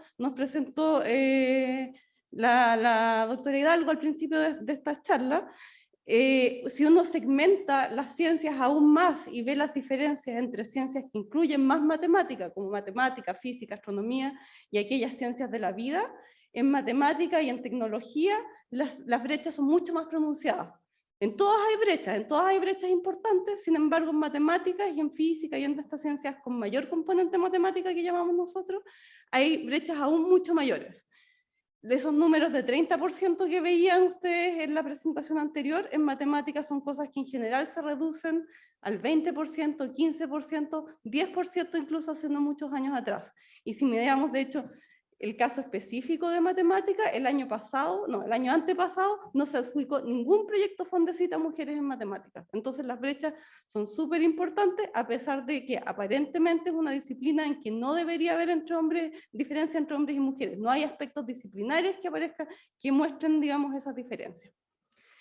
Entonces, bueno, quería contarles un poco cuál ha sido el tipo de estudios que hemos estado haciendo, ya que es más difícil, y siempre que hablamos con gente dedicada, por ejemplo, a la epistemología feminista de la ciencia, cuando se habla del caso de matemáticas, es un caso del que en general hay muy pocas respuestas específicas porque es una ciencia pequeña, habemos pocos representantes, pero que es muy influyente porque todas las carreras de tecnología tienen una base matemática muy fuerte, y esta brecha entre hombres y mujeres en matemáticas en particular produce brechas en ingeniería, en tecnología, que es la base de que estos algoritmos, por ejemplo, tengan diferencias en reconocer género y raza, porque la gente que llega al final a estas carreras de tecnología es gente que tiene que haber tenido una cierta formación fuerte en matemática, y si esos son todos hombres, quienes generan estos algoritmos son todos hombres con algunas características particulares, en general, como decía Vania, blancos, caucásicos, con ciertas características sociales particulares. Entonces, el caso de matemática, a pesar de que es distinto de los otros, es muy importante porque es muy influyente en otras decisiones que se toman que no son solamente en el ámbito de las matemáticas. En las finanzas, en la economía, en general es gente que sale de una base matemática muy fuerte, y por lo tanto es muy importante que en este mundo tengamos una diversidad, porque eso se reproduce hacia abajo. Los modelos que se ven de matemáticos son siempre hombres, y también, como mencionaban antes, desde muy temprana edad, incluso antes de los 10 años, a los 6 años, ya las niñas, muchas se consideran que no son buenas para las matemáticas, que son buenas para las letras. Esto lo reproducen no solo los niños y las niñas, sino también profesores, profesoras, padres, y en los juguetes que vemos. Entonces, bueno, el enfoque de nuestro proyecto fue justamente tratar de entender este micromundo que son las matemáticas, que es un mundo pequeño y que parece muy distinto de las otras ciencias. ¿Cuál fue la perspectiva que adoptamos y lo que quería un poco contarles? El proyecto es un proyecto interdisciplinario entre sociología y matemáticas. La mitad del proyecto somos matemáticas y la otra mitad del proyecto son sociólogos y sociólogas y cientistas sociales en general que han participado de este proyecto. Y este cruce interdisciplinario, a través del cruce interdisciplinario lo que buscamos es tratar de entender el problema desde perspectivas distintas, algo que yo creo que es muy importante en temas de género. Todos entendemos, Vania se disculpaba por dar ejemplos de su disciplina, pero todos entendemos al final el problema muy a través de nuestra disciplina, y hay problemas que son transversales y otros que no son transversales. Y eso es importante tener claro que hay diferencias y que esas diferencias tienen que ser tomadas en cuenta al momento de hacer política. ¿Por qué? Porque hay cosas que, por ejemplo, en una disciplina como la nuestra, en que el 20% o menos del 20% somos mujeres, cuando se habla de paridad produce una sobrecarga tremenda en ese 20% de mujeres que existimos. Si se nos pide que la mitad de los comités sean mujeres, y solo somos un 20%, significa que tenemos que estar participando en muchas más instancias que nuestros colegas hombres, y eso va en desmedro de nuestra investigación, ya que ellos podrán dedicar más tiempo a la investigación. Entonces, nosotros creemos que es súper importante enfatizar esta diferencia interdisciplinaria, o sea, esta diferencia disciplinaria. Y esto entonces lo hemos hecho a través de un estudio que es cualitativo, algo bastante lejos de en lo que yo me formé, por lo cual ha requerido bastante trabajo del equipo para poder generar una comunicación. Creemos que es importante también como experiencia para que se puedan generar más instancias de investigación interdisciplinaria no tradicional, porque muchas veces cuando hablamos de interdisciplina, no sé, hablamos de ingeniería y astronomía, que son dos disciplinas distintas pero muy cercanas. En este caso somos dos disciplinas muy distintas y muy poco cercanas, lo que ha requerido también crear un lenguaje común, un entendimiento del mundo que es muy distinto. Y entonces quería terminar hoy contándole un poco las observaciones que hemos hecho a partir de este proyecto que ya está terminando, y el tipo de cosas que hemos observado nosotros como posibles causas o cosas tal vez que habría que trabajar para acortar las brechas dentro de la academia, que ha sido nuestro foco, sin por esto desmerecer que creo que hay otros ámbitos de la vida, este es un problema social mucho más amplio, en los que también hay que trabajar, digamos, no es solamente en la academia donde vemos brechas disciplinarias, también lo vemos en el mundo corporativo, lo vemos, como mencionaban antes, incluso en otras disciplinas. Si bien, por ejemplo, la salud son carreras muy feminizadas, también las jerarquías tienden a ser más masculinas que femeninas. Entonces creo que es un problema transversal, y yo voy exclusivamente a referirme a cosas que hemos observado en la academia y que fundamentalmente se basan en la experiencia que tienen las mujeres dentro de la academia, en particular en el mundo de las matemáticas, en el cual hay problemas graves como el acoso que mencionaban antes, y ese es un problema grave, pero que tiene un origen en algo que es mucho más cotidiano y que todos vivimos, y que tiene que ver con lo que también se mencionaba al principio, de considerar que las mujeres tenemos menos capacidades en general, pero también en la forma de sociabilización que se da dentro de las universidades, y yo creo que esto es algo importante de trabajar y de mejorar. Por ejemplo, en un mundo como el nuestro, que es tan masculinizado, mucha de la socialización se hace a través de instancias que se consideran masculinas. Por ejemplo, los colegas van a jugar fútbol y las mujeres somos excluidas de esas instancias informales, en las cuales entonces no nos enteramos de algunas cosas porque ahí aparecen, no sé, la pichanga, la cerveza después de la pichanga, y en que las mujeres somos excluidas. Mucha de la experiencia que relatan las mujeres en matemática en general es sustancialmente más negativa que la que relatan los hombres, por estas mismas instancias informales, por el ambiente que se genera. Entonces, creo yo que además del desmedro disciplinar que se puede tener por no tener diversidad, también hay un problema de ambiente que se crean dentro de las universidades que hace que estas diferencias se vuelvan cada vez más pronunciadas. Como hablaba antes, los comités de evaluación en general son más hombres que mujeres porque hay más hombres que mujeres, o sea, también es natural que esto se produzca. Y bueno, entonces, en general nuestro enfoque fue en esa dirección. Quería cerrar simplemente diciendo que este es un problema complejo que va a tomar muchos años y si quieren después pueden preguntarme que comente más detalles de los resultados de la investigación, que este es un problema que va a tomar muchos años mejorar y que no es un problema que tenga que solamente ser llevado por mujeres. Creemos que también es muy importante que la formación y la preocupación de género sea transversal. Sobre todo es muy importante, nos parece a nosotros, que quienes están en cargos directivos tengan una formación transversal en género y que entiendan la problemática desde su perspectiva probablemente que es distinta a la nuestra, pero que entiendan que hay una perspectiva que es distinta. Entonces, creo yo que la solución a este problema no va por incluir solamente más mujeres, eso debería ser un síntoma de una mejoría del problema más que una solución, sino porque todos trabajemos en tener una sociedad y una academia más justa, más inclusiva y que entendamos que esto es algo importante. Y bueno, muchas gracias por su atención.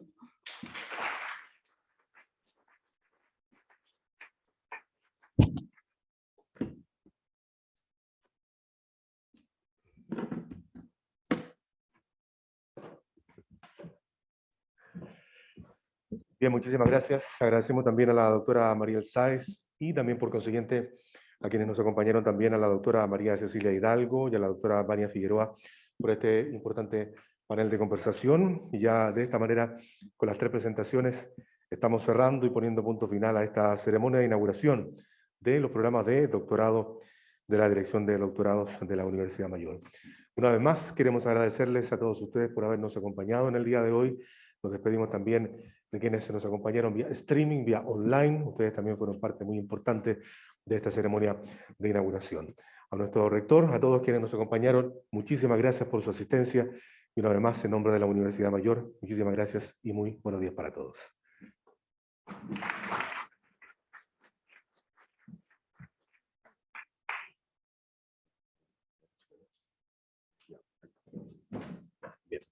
Tenemos un pequeño espacio para preguntas. Habíamos entendido que teníamos un tiempo limitado, pero hay espacio para preguntas. Si ustedes lo desean, pueden levantar su mano para hacer las preguntas a viva voz. A nuestras invitadas, por favor, el tiempo es de ustedes. Adelante.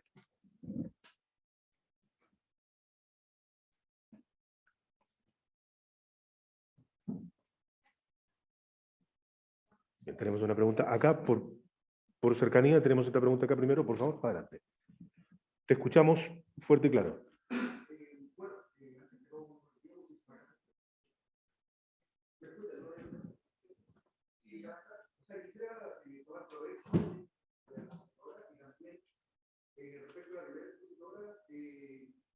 Hoy día estamos sociales presentados realmente abiertos y estamos como sociedad. Pero se podría contar un poco, quizás, en su historia personal, cómo se llega a esto, no sé, 5 años atrás, 10 años atrás, cuando el tema de la exclusión de la mujer es mucho más oculto aún. A mí me sorprende mucho y celebro su trayectoria. Me imagino que también llegar a eso todos los sectores más difíciles que la ¿Entendí lo que preguntó?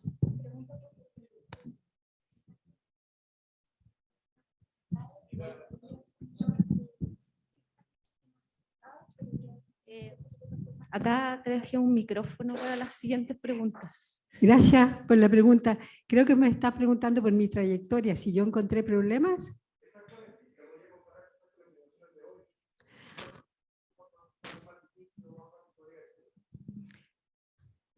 Es difícil elaborar una respuesta porque yo tengo 4 hijos, ¿ya? Entonces siempre estuve tan ocupada, que yo creo que ni siquiera me daba cuenta de los problemas que enfrentaba, porque corría todo el tiempo entre cuidar niños y hacer mi trabajo en el laboratorio, digamos. Entonces, creo que no lo vi, pongámoslo de esa manera, ¿ah?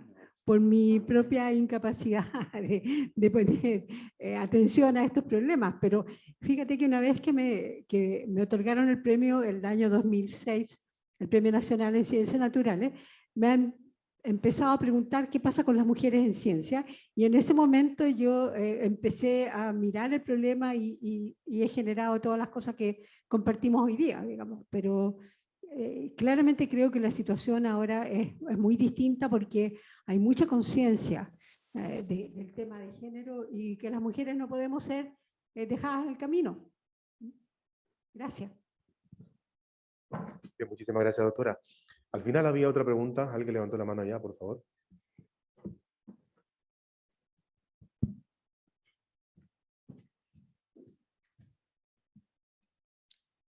Hola, buenos días. Lo que yo quería decir en este sentido es que existen diferencias sociales y biológicas en términos de sexo. Se espera socialmente, no género, específicamente sexo.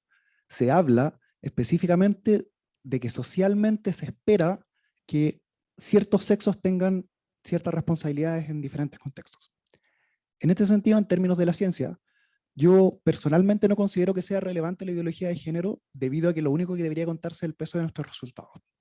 Pero por sobre eso, las medidas que se están tomando para intentar lidiar con las brechas de género no me tienen conforme, específicamente porque se pretende discriminar positivamente a un género por sobre otro.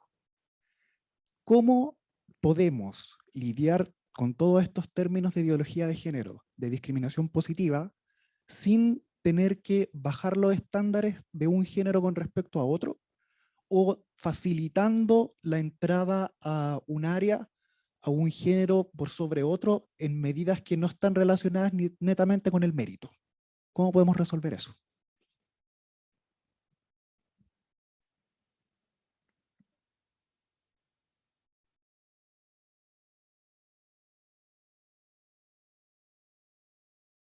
Ahí lo encontré. Curiosa tu pregunta. Primero, quisiera aclarar una cosa. ¿Tú tienes algún ejemplo donde se haya bajado el estándar, por ejemplo, o que alguna persona haya sido reconocida no teniendo mérito? ¿Alguna mujer, por ejemplo, que esté ocupando un cargo?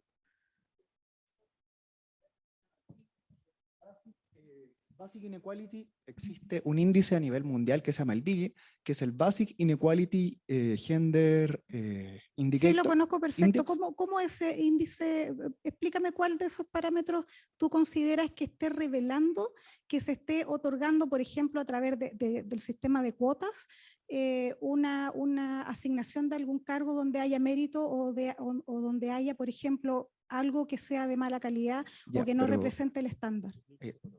La clave en ese sentido no es el cargo, es que específicamente en términos de oportunidades, el género femenino tiene más oportunidades de entrar por ejemplo, a becas y a cuotas en cargos académicos altos que un hombre generalmente no podría tener. Y esa medida se usa como para solución a la brecha de género. Y el índice BIGI indica que en Chile, específicamente en términos de educación, la mujer tiene más oportunidades educacionales que el hombre. Y también tiene beneficios en otras áreas, como por ejemplo calidad de vida o penas carcelarias, dependiendo al mismo crimen, por ejemplo. Eso no es lo que muestran los datos internacionales, muestra exactamente todo lo contrario, pero te quiero dar un ejemplo de por qué es necesario integrar la perspectiva de género, por ejemplo, en investigación. En ámbitos que a lo mejor no son relacionados, voy a poner un ejemplo, no sé si esto puede graficarlo. Mira, en el sudeste asiático, en los ríos, ¿no es cierto? Hay una especie de pez que es muy importante para la alimentación de la población. Por muchos años la ciencia estuvo enfocada en ver cómo aumentar la población de esos peces para poder alimentar, ¿no es cierto?, a las aldeas que estaban en las riberas de esos ríos. Finalmente se logró aumentar la población de los peces, pero había un pequeño problema que no abordó la ciencia acuícola, ¿no es cierto?, y es que ¿quiénes pescaban esos peces? La mayoría de los pescadores, por un asunto cultural o social, son varones, porque el sistema de pesca en el sudeste asiático implica sumergirse en el lago. Culturalmente no está permitido para las mujeres pescar, aunque sean en sus propios riberas, ¿no es cierto?, de sus casas, porque no es culturalmente permitido, no está bien visto, y porque mojan sus trajes típicos, los sari, ¿no es cierto?, los mojan, y todo eso culturalmente no se permite. Entonces aumentó la población de peces, pero no solucionó el problema de cómo llegaban los peces, ¿no es cierto?, a las aldeas. Entonces la solución fue una investigación interdisciplinaria donde se involucró, ¿no es cierto?, gente de las ciencias acuícolas con personas que investigaban procesos sociales, de las ciencias sociales, sociólogos, etcétera, y se pudo determinar una solución. Y la solución fue proporcionar un sistema de pesca distinto a las mujeres que no sea sumergirse en el lago, y se implementaron unas redes que son típicas del sudeste asiático donde se pueden pescar este tipo de peces, y solucionó todo un problema de cadena alimenticia, ¿no es cierto?, de disponibilidad de recursos. A eso me estoy refiriendo cuando es necesario que nuestras investigaciones, cuando nosotros ponemos una perspectiva de sexo y género, podemos aumentar el impacto social y mejorar la calidad de los resultados. Ese es un ejemplo que te puedo dar. Respecto a los índices que tú mencionas, te voy a decir que la mayoría de los cargos de dirección, en todo lo que tú te puedas imaginar, desde cargos políticos hasta la administración del Estado, en todos los países, sin excepción, incluso Finlandia, las mujeres estamos subrepresentadas en toda la toma de decisiones. Y eso es lo que muestran las estadísticas internacionales, y tú puedes acceder al índice de igualdad de género global, donde muestra cómo enfrentamos brechas salariales, problemas de acceso a liderazgo, y la promoción, por ejemplo, a través del sistema de cuotas, no implica que lleguen personas sin calificaciones a tomar esos puestos. Yo te puedo dar muchos ejemplos de personas que están, ¿no es cierto?, en puestos y que no tienen las calificaciones, pero eso no tiene que ver con el sistema de cuotas, todo lo contrario. A las mujeres siempre se nos exige 3 o 4 veces más demostrar nuestros méritos. Y quiero poner un ejemplo que me pasó a mí en particular, y lo quiero compartir con ustedes porque me causó... No sé si ustedes cuando han estado investigando han tenido esa como epifanía de cuando leyeron antes un estudio y están viendo ahí la prueba tangible, ¿no es cierto? No están leyendo el paper, sino que experimentaron lo que leyeron. Me pasó hace poco contratando al equipo del proyecto INES Género que tiene la Universidad Autónoma donde yo trabajo. Publiqué un aviso para un concurso para la persona que se iba a hacer cargo de la unidad de igualdad de género en la Vicerrectoría de Investigación. Y fue un concurso abierto para hombres y mujeres. Y los requisitos eran transparentes, estaban súper claros. Pedíamos una carrera de tantos semestres por una universidad acreditada por el Estado, ojalá preferente de ciencias sociales, y pedíamos unos requisitos que eran excluyentes: tener formación en género, ¿no es cierto?, tener estudios en género o trabajo en género, ¿ya? Eran las alternativas que pedíamos. Me llegaron aproximadamente 80 postulaciones, y de todas las postulaciones que me llegaron de varones, fue muy sorprendente para mí ver que el 90% de las postulaciones de varones que me llegaron cumplían el 10% de los requisitos. Y ahí me transporté a una investigación anterior donde un paper publicado en el mundo, investigación en el mundo laboral, donde demostraban, ¿no es cierto?, que las mujeres postulan a una vacante de empleo solo si y solo si cumplen el 90% de los requisitos de la postulación. En cambio, nuestros pares varones postulan a un cargo aún cuando cumplen menos del 60% de los requisitos. Eso lo leí hace muchos años, no me acuerdo del autor ahora, pero fue muy impactante para mí ver en la práctica, ¿no es cierto?, que eso sucedía. Entonces yo te invito a leer las estadísticas mundiales, te invito a leer el informe de igualdad de género mundial, te invito a leer el informe del Banco Mundial, también es muy decidor, ¿no es cierto?, las brechas que muestra, y te vas a dar cuenta que las mujeres estamos subrepresentadas en el mundo entero, en todo nivel de toma de decisiones, a nivel de política, a nivel universitario, en todo lo que tú te puedas imaginar. Eso está medido en la mayoría de los países.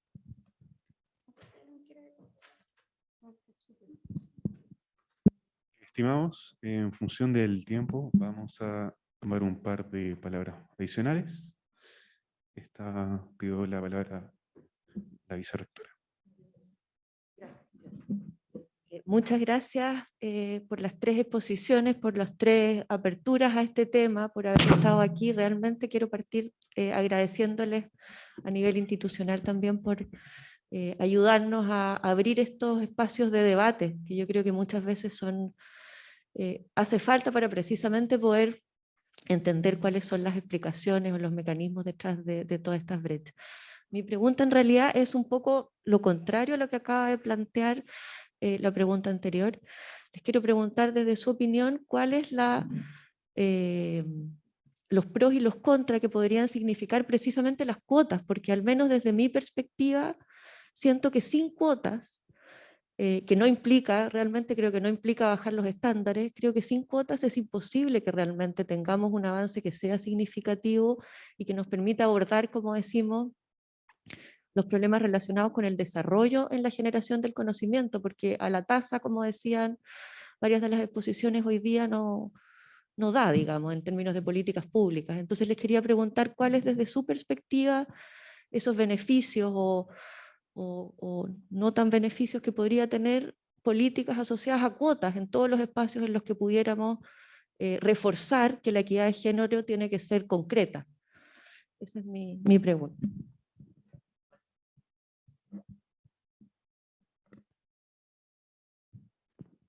A ver, ahí se escucha. Bueno, gracias por la pregunta. Creo que este es un tema que en general genera bastante controversia, pero yo estoy de acuerdo que las cuotas son algo necesario si queremos realmente avanzar a una velocidad que nos permita llegar, no sé si pronto, pero menos lejos en el tiempo.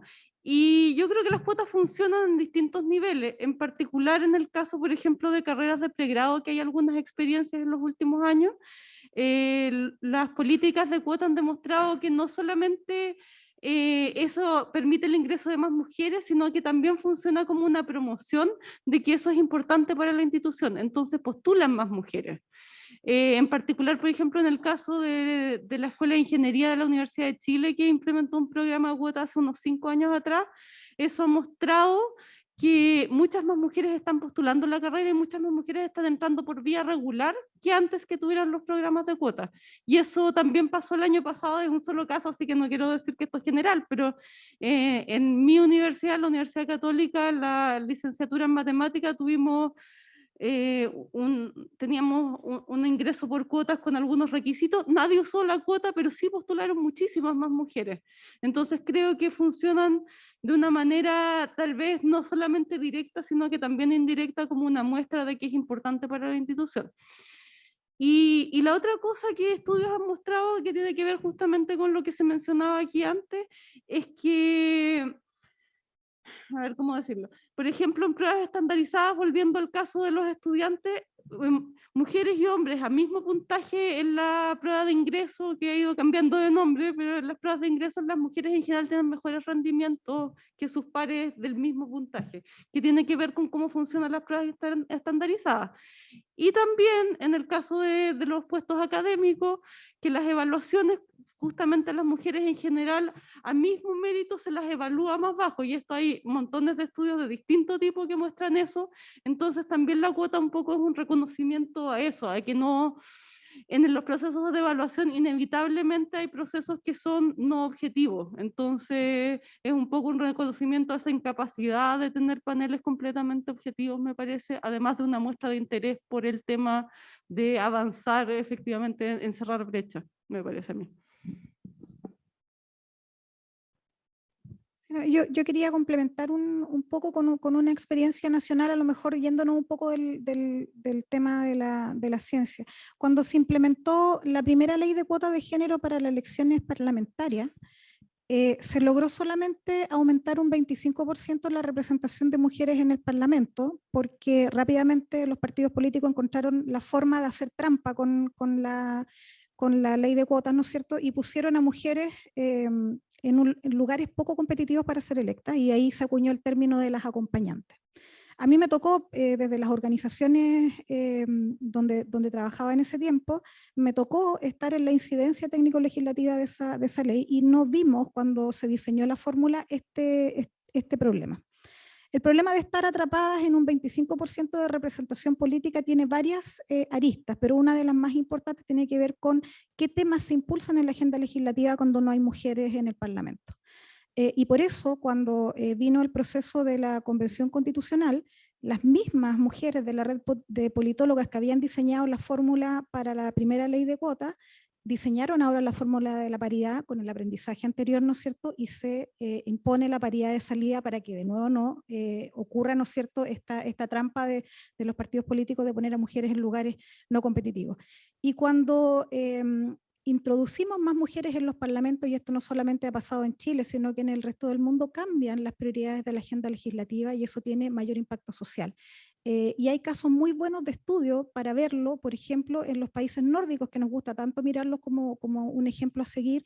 En Finlandia el sistema de cuotas cambió toda la participación de la mujer en el ámbito laboral, con una serie de cambios legislativos que permitieron, por ejemplo, las políticas de corresponsabilidad, y uno de los países que tiene más avanzada legislación en ese minuto, pero solamente fue posible a través del establecimiento de leyes de cuota. Estimados, las últimas 2 preguntas para dar término a esta mesa. ¿Usted lo había pedido?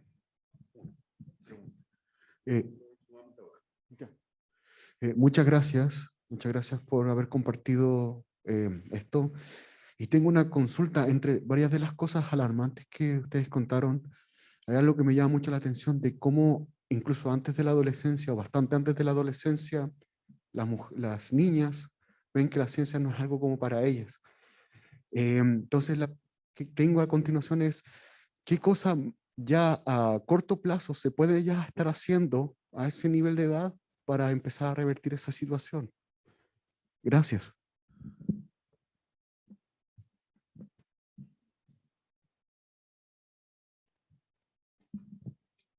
Sí.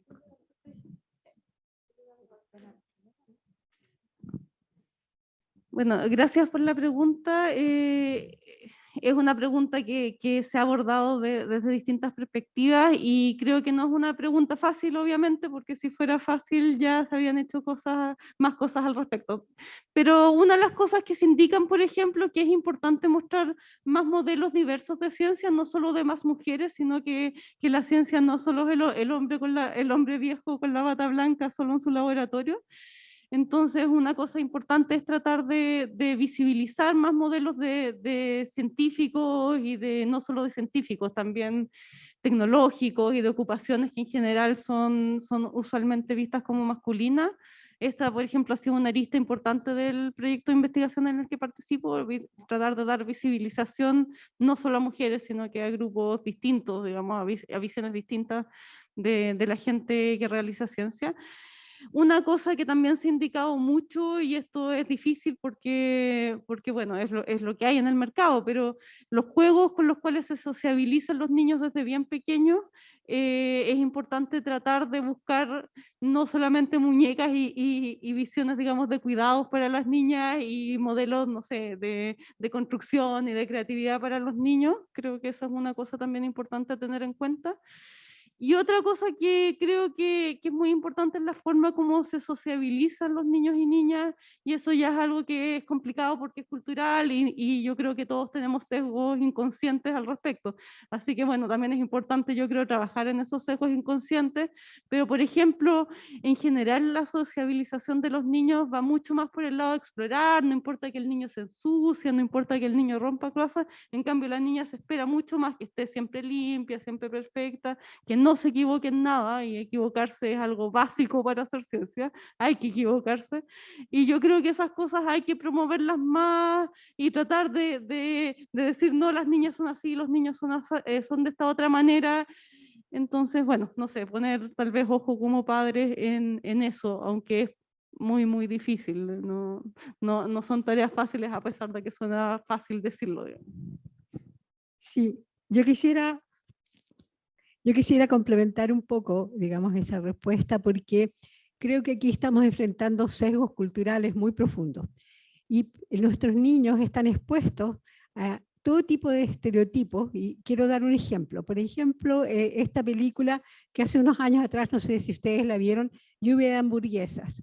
Tenía 2 estereotipos bien terribles. Primero, que mostraba a alguien que hacía todo tipo de inventos y cosas trabajando solo. Sabemos que eso ahora no se da, que estamos todos trabajando en equipo, pero lo que es peor es que había una periodista que estaba entrevistando a este genio, ¿ah?, que tenía formación en física, pero cada vez que ella demostraba que entendía lo que él estaba diciendo, decía, ¡oh!, y trataba de decir, no, yo no entiendo, yo no sé qué sé yo. Entonces, una vez más, el cine mostrando estos estereotipos de mujeres tontas, ¿ah?, que no tienen la capacidad de entender lo que está haciendo un hombre genio.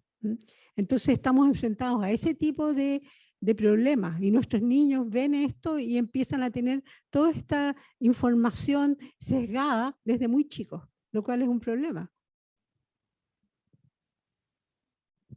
Yo quisiera complementar, bueno, tal cual como le dijeron las doctoras, las expectativas de los adultos del entorno, ya sea del adulto del entorno escolar o familiar, configuran las expectativas y los logros posteriores de los niños y niñas. Eso está estudiado, está medido, hay mucha evidencia al respecto.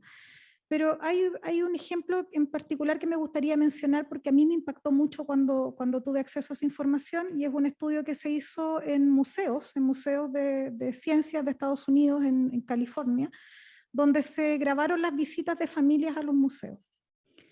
Y en el análisis de estas grabaciones determinó que tanto padres como madres son más propensos, entre 3 o 4 veces más propensos de explicar las exposiciones del museo a los niños que a las niñas, incluso a partir de los 3 meses de edad. Es decir, la familia va con el bebé a visitar, ¿no es cierto?, la exposición de las momias, por ejemplo, y le explican al bebé varón que tiene 3 meses, pero no le explican a la niña que tiene 5 años. Entonces, ese mensaje implícito que el adulto está transmitiendo a los niños y niñas le está diciendo que el niño va a ser científico, pero que la niña no. No vale la pena explicarle la exposición del museo. Entonces, ese es un ejemplo de algo muy cotidiano, que es salir, ¿no es cierto?, a visitar un museo con niños y niñas pequeños, que me parece muy impactante. A mí me impactó mucho cuando lo leí. Hoy en día hay un proyecto de la JUNJI y del el Fondo para Innovación de la Educación Parvularia, que se llama, y hay un proyecto muy bonito que está ocurriendo en el Jardín Pimpilín de Ñuñoa, donde se estableció una sala de ciencias, y el proyecto se llama Científicas y Científicos en Acción, que lo lidera la educadora Carolina Morales, donde se están diseñando experiencias científicas para exponer a los preescolares, ¿no es cierto?, a conceptos científicos que de repente son abstractos, y ahí tenemos la suerte con la Universidad Autónoma de estar colaborando precisamente en ese proyecto, porque la educación, ¿no es cierto?, puede ser un espacio donde se puedan entregar estas nociones sin estereotipos, que a veces a los niños no tienen lamentablemente en sus hogares, pero sí lo pueden adquirir a través del colegio. Entonces, en resumen, el entorno adulto es muy relevante y muy determinante en la expectativa y los logros posteriores de niñas y niños. Vamos con la última pregunta.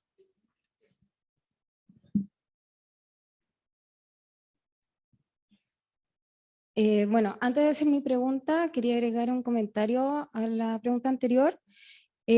Bueno, yo como científica también tengo una hija, y lo que yo, para dar mi ejemplo, yo he ido al colegio de mi hija en la feria de profesiones, por ejemplo, he ido a mostrar lo que yo hago, he ido vestida de científica, y en realidad, bueno, de hecho todos los profesores me agradecieron que fuera, porque no se ven científicos en estas ferias generalmente, y de hecho habían varias niñas ahí, porque esto era hasta cuarto básico.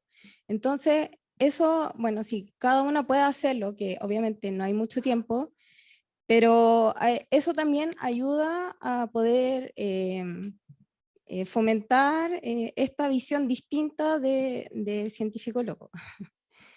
Bueno, mi pregunta es que, bueno, se promueve ya la cuota de género, la paridad, pero al ser investigadoras, como ya lo mostraron, somos menos las que nos podemos adjudicar proyectos, que estamos en niveles altos. Entonces, ¿qué pasa? Cuando en las mismas universidades donde se está haciendo investigación, justamente al no ganarse los proyectos, las investigadoras, también los investigadores, pero pasa más con las investigadoras, que ya de por sí son menos, no se ganan los proyectos y después entonces la retiran de su cargo. Y puede ser, por lo que he visto, al menos en mi experiencia, que puede ser que reemplacen esas cuotas de género con nuevos investigadores, pero entonces es muy difícil como mantener una investigación, poder subir si justamente estamos siendo evaluadas de la misma manera y no nos dejan avanzar.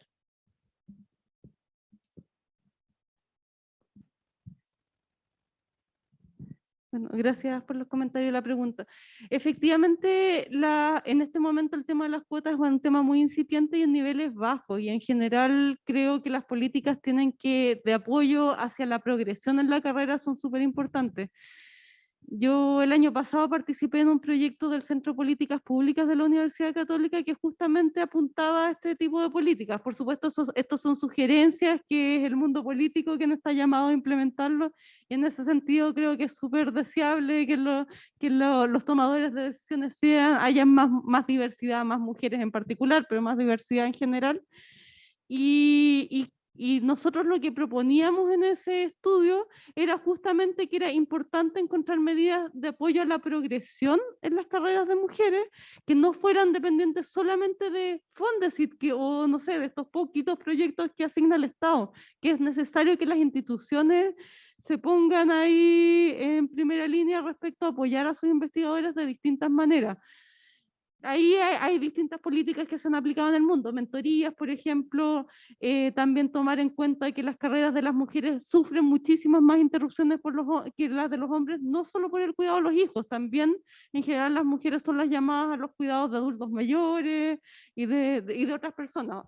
Hay un estudio internacional que se llamó el Gender Gap Project, que es una encuesta que se hizo en muchos países del mundo, y una de las preguntas que se hacía respecto a las interrupciones, se preguntaban las causas de las interrupciones. Y nosotros tomamos los datos de Chile respecto a esas encuestas de ciencias en general, pero también en la academia de gente que estudió ciencias. Y en Chile ningún hombre declaraba haber tenido interrupciones por cuidado, a diferencia de las mujeres, que era la principal causa de las interrupciones. Entonces ahí hay una brecha importante de la que yo creo que todas las instituciones se tienen que hacer cargo de distintas maneras, efectivamente. Y no hay respuestas fáciles, pero sí hay algunas cosas que se han implementado, por ejemplo, mentorías, tiempos adicionales, y que no se pretenda medir con la misma vara a alguien que tuvo una interrupción, no sé, por la razón que sea, que alguien que no la tuvo, por ejemplo. Yo quisiera complementar con una contrapregunta y una reflexión.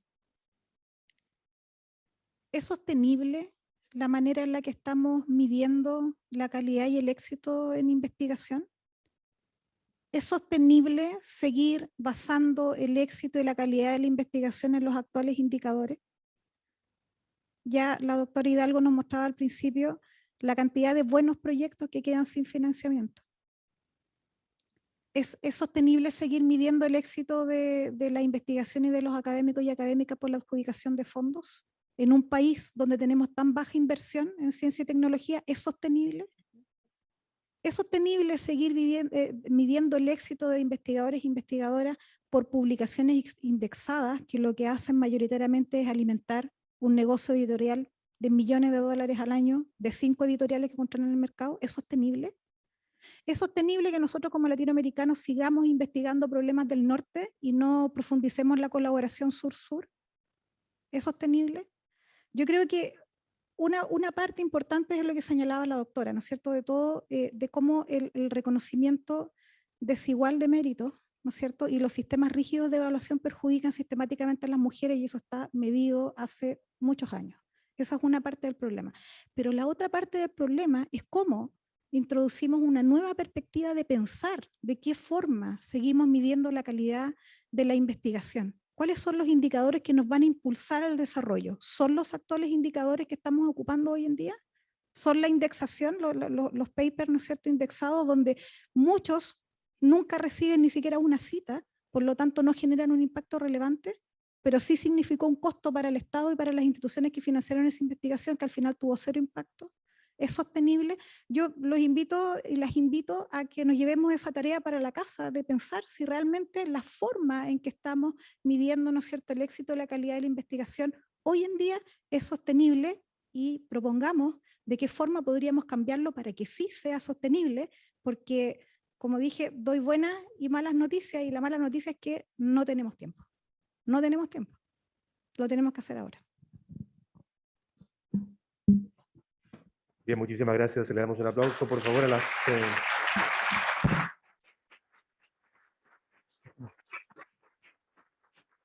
Les agradecemos una vez más a la doctora María Cecilia Hidalgo, la doctora Vania Figueroa y la doctora Mariel Sáez por esta tremenda participación en esta mesa de conversación. Una vez más, nuevamente en nombre de la Universidad Mayor, gracias a las tres por su asistencia, a todos ustedes también. Muchísimas gracias, que tengan un buen retorno y será hasta una próxima oportunidad. Muchas gracias y buenos días para todos.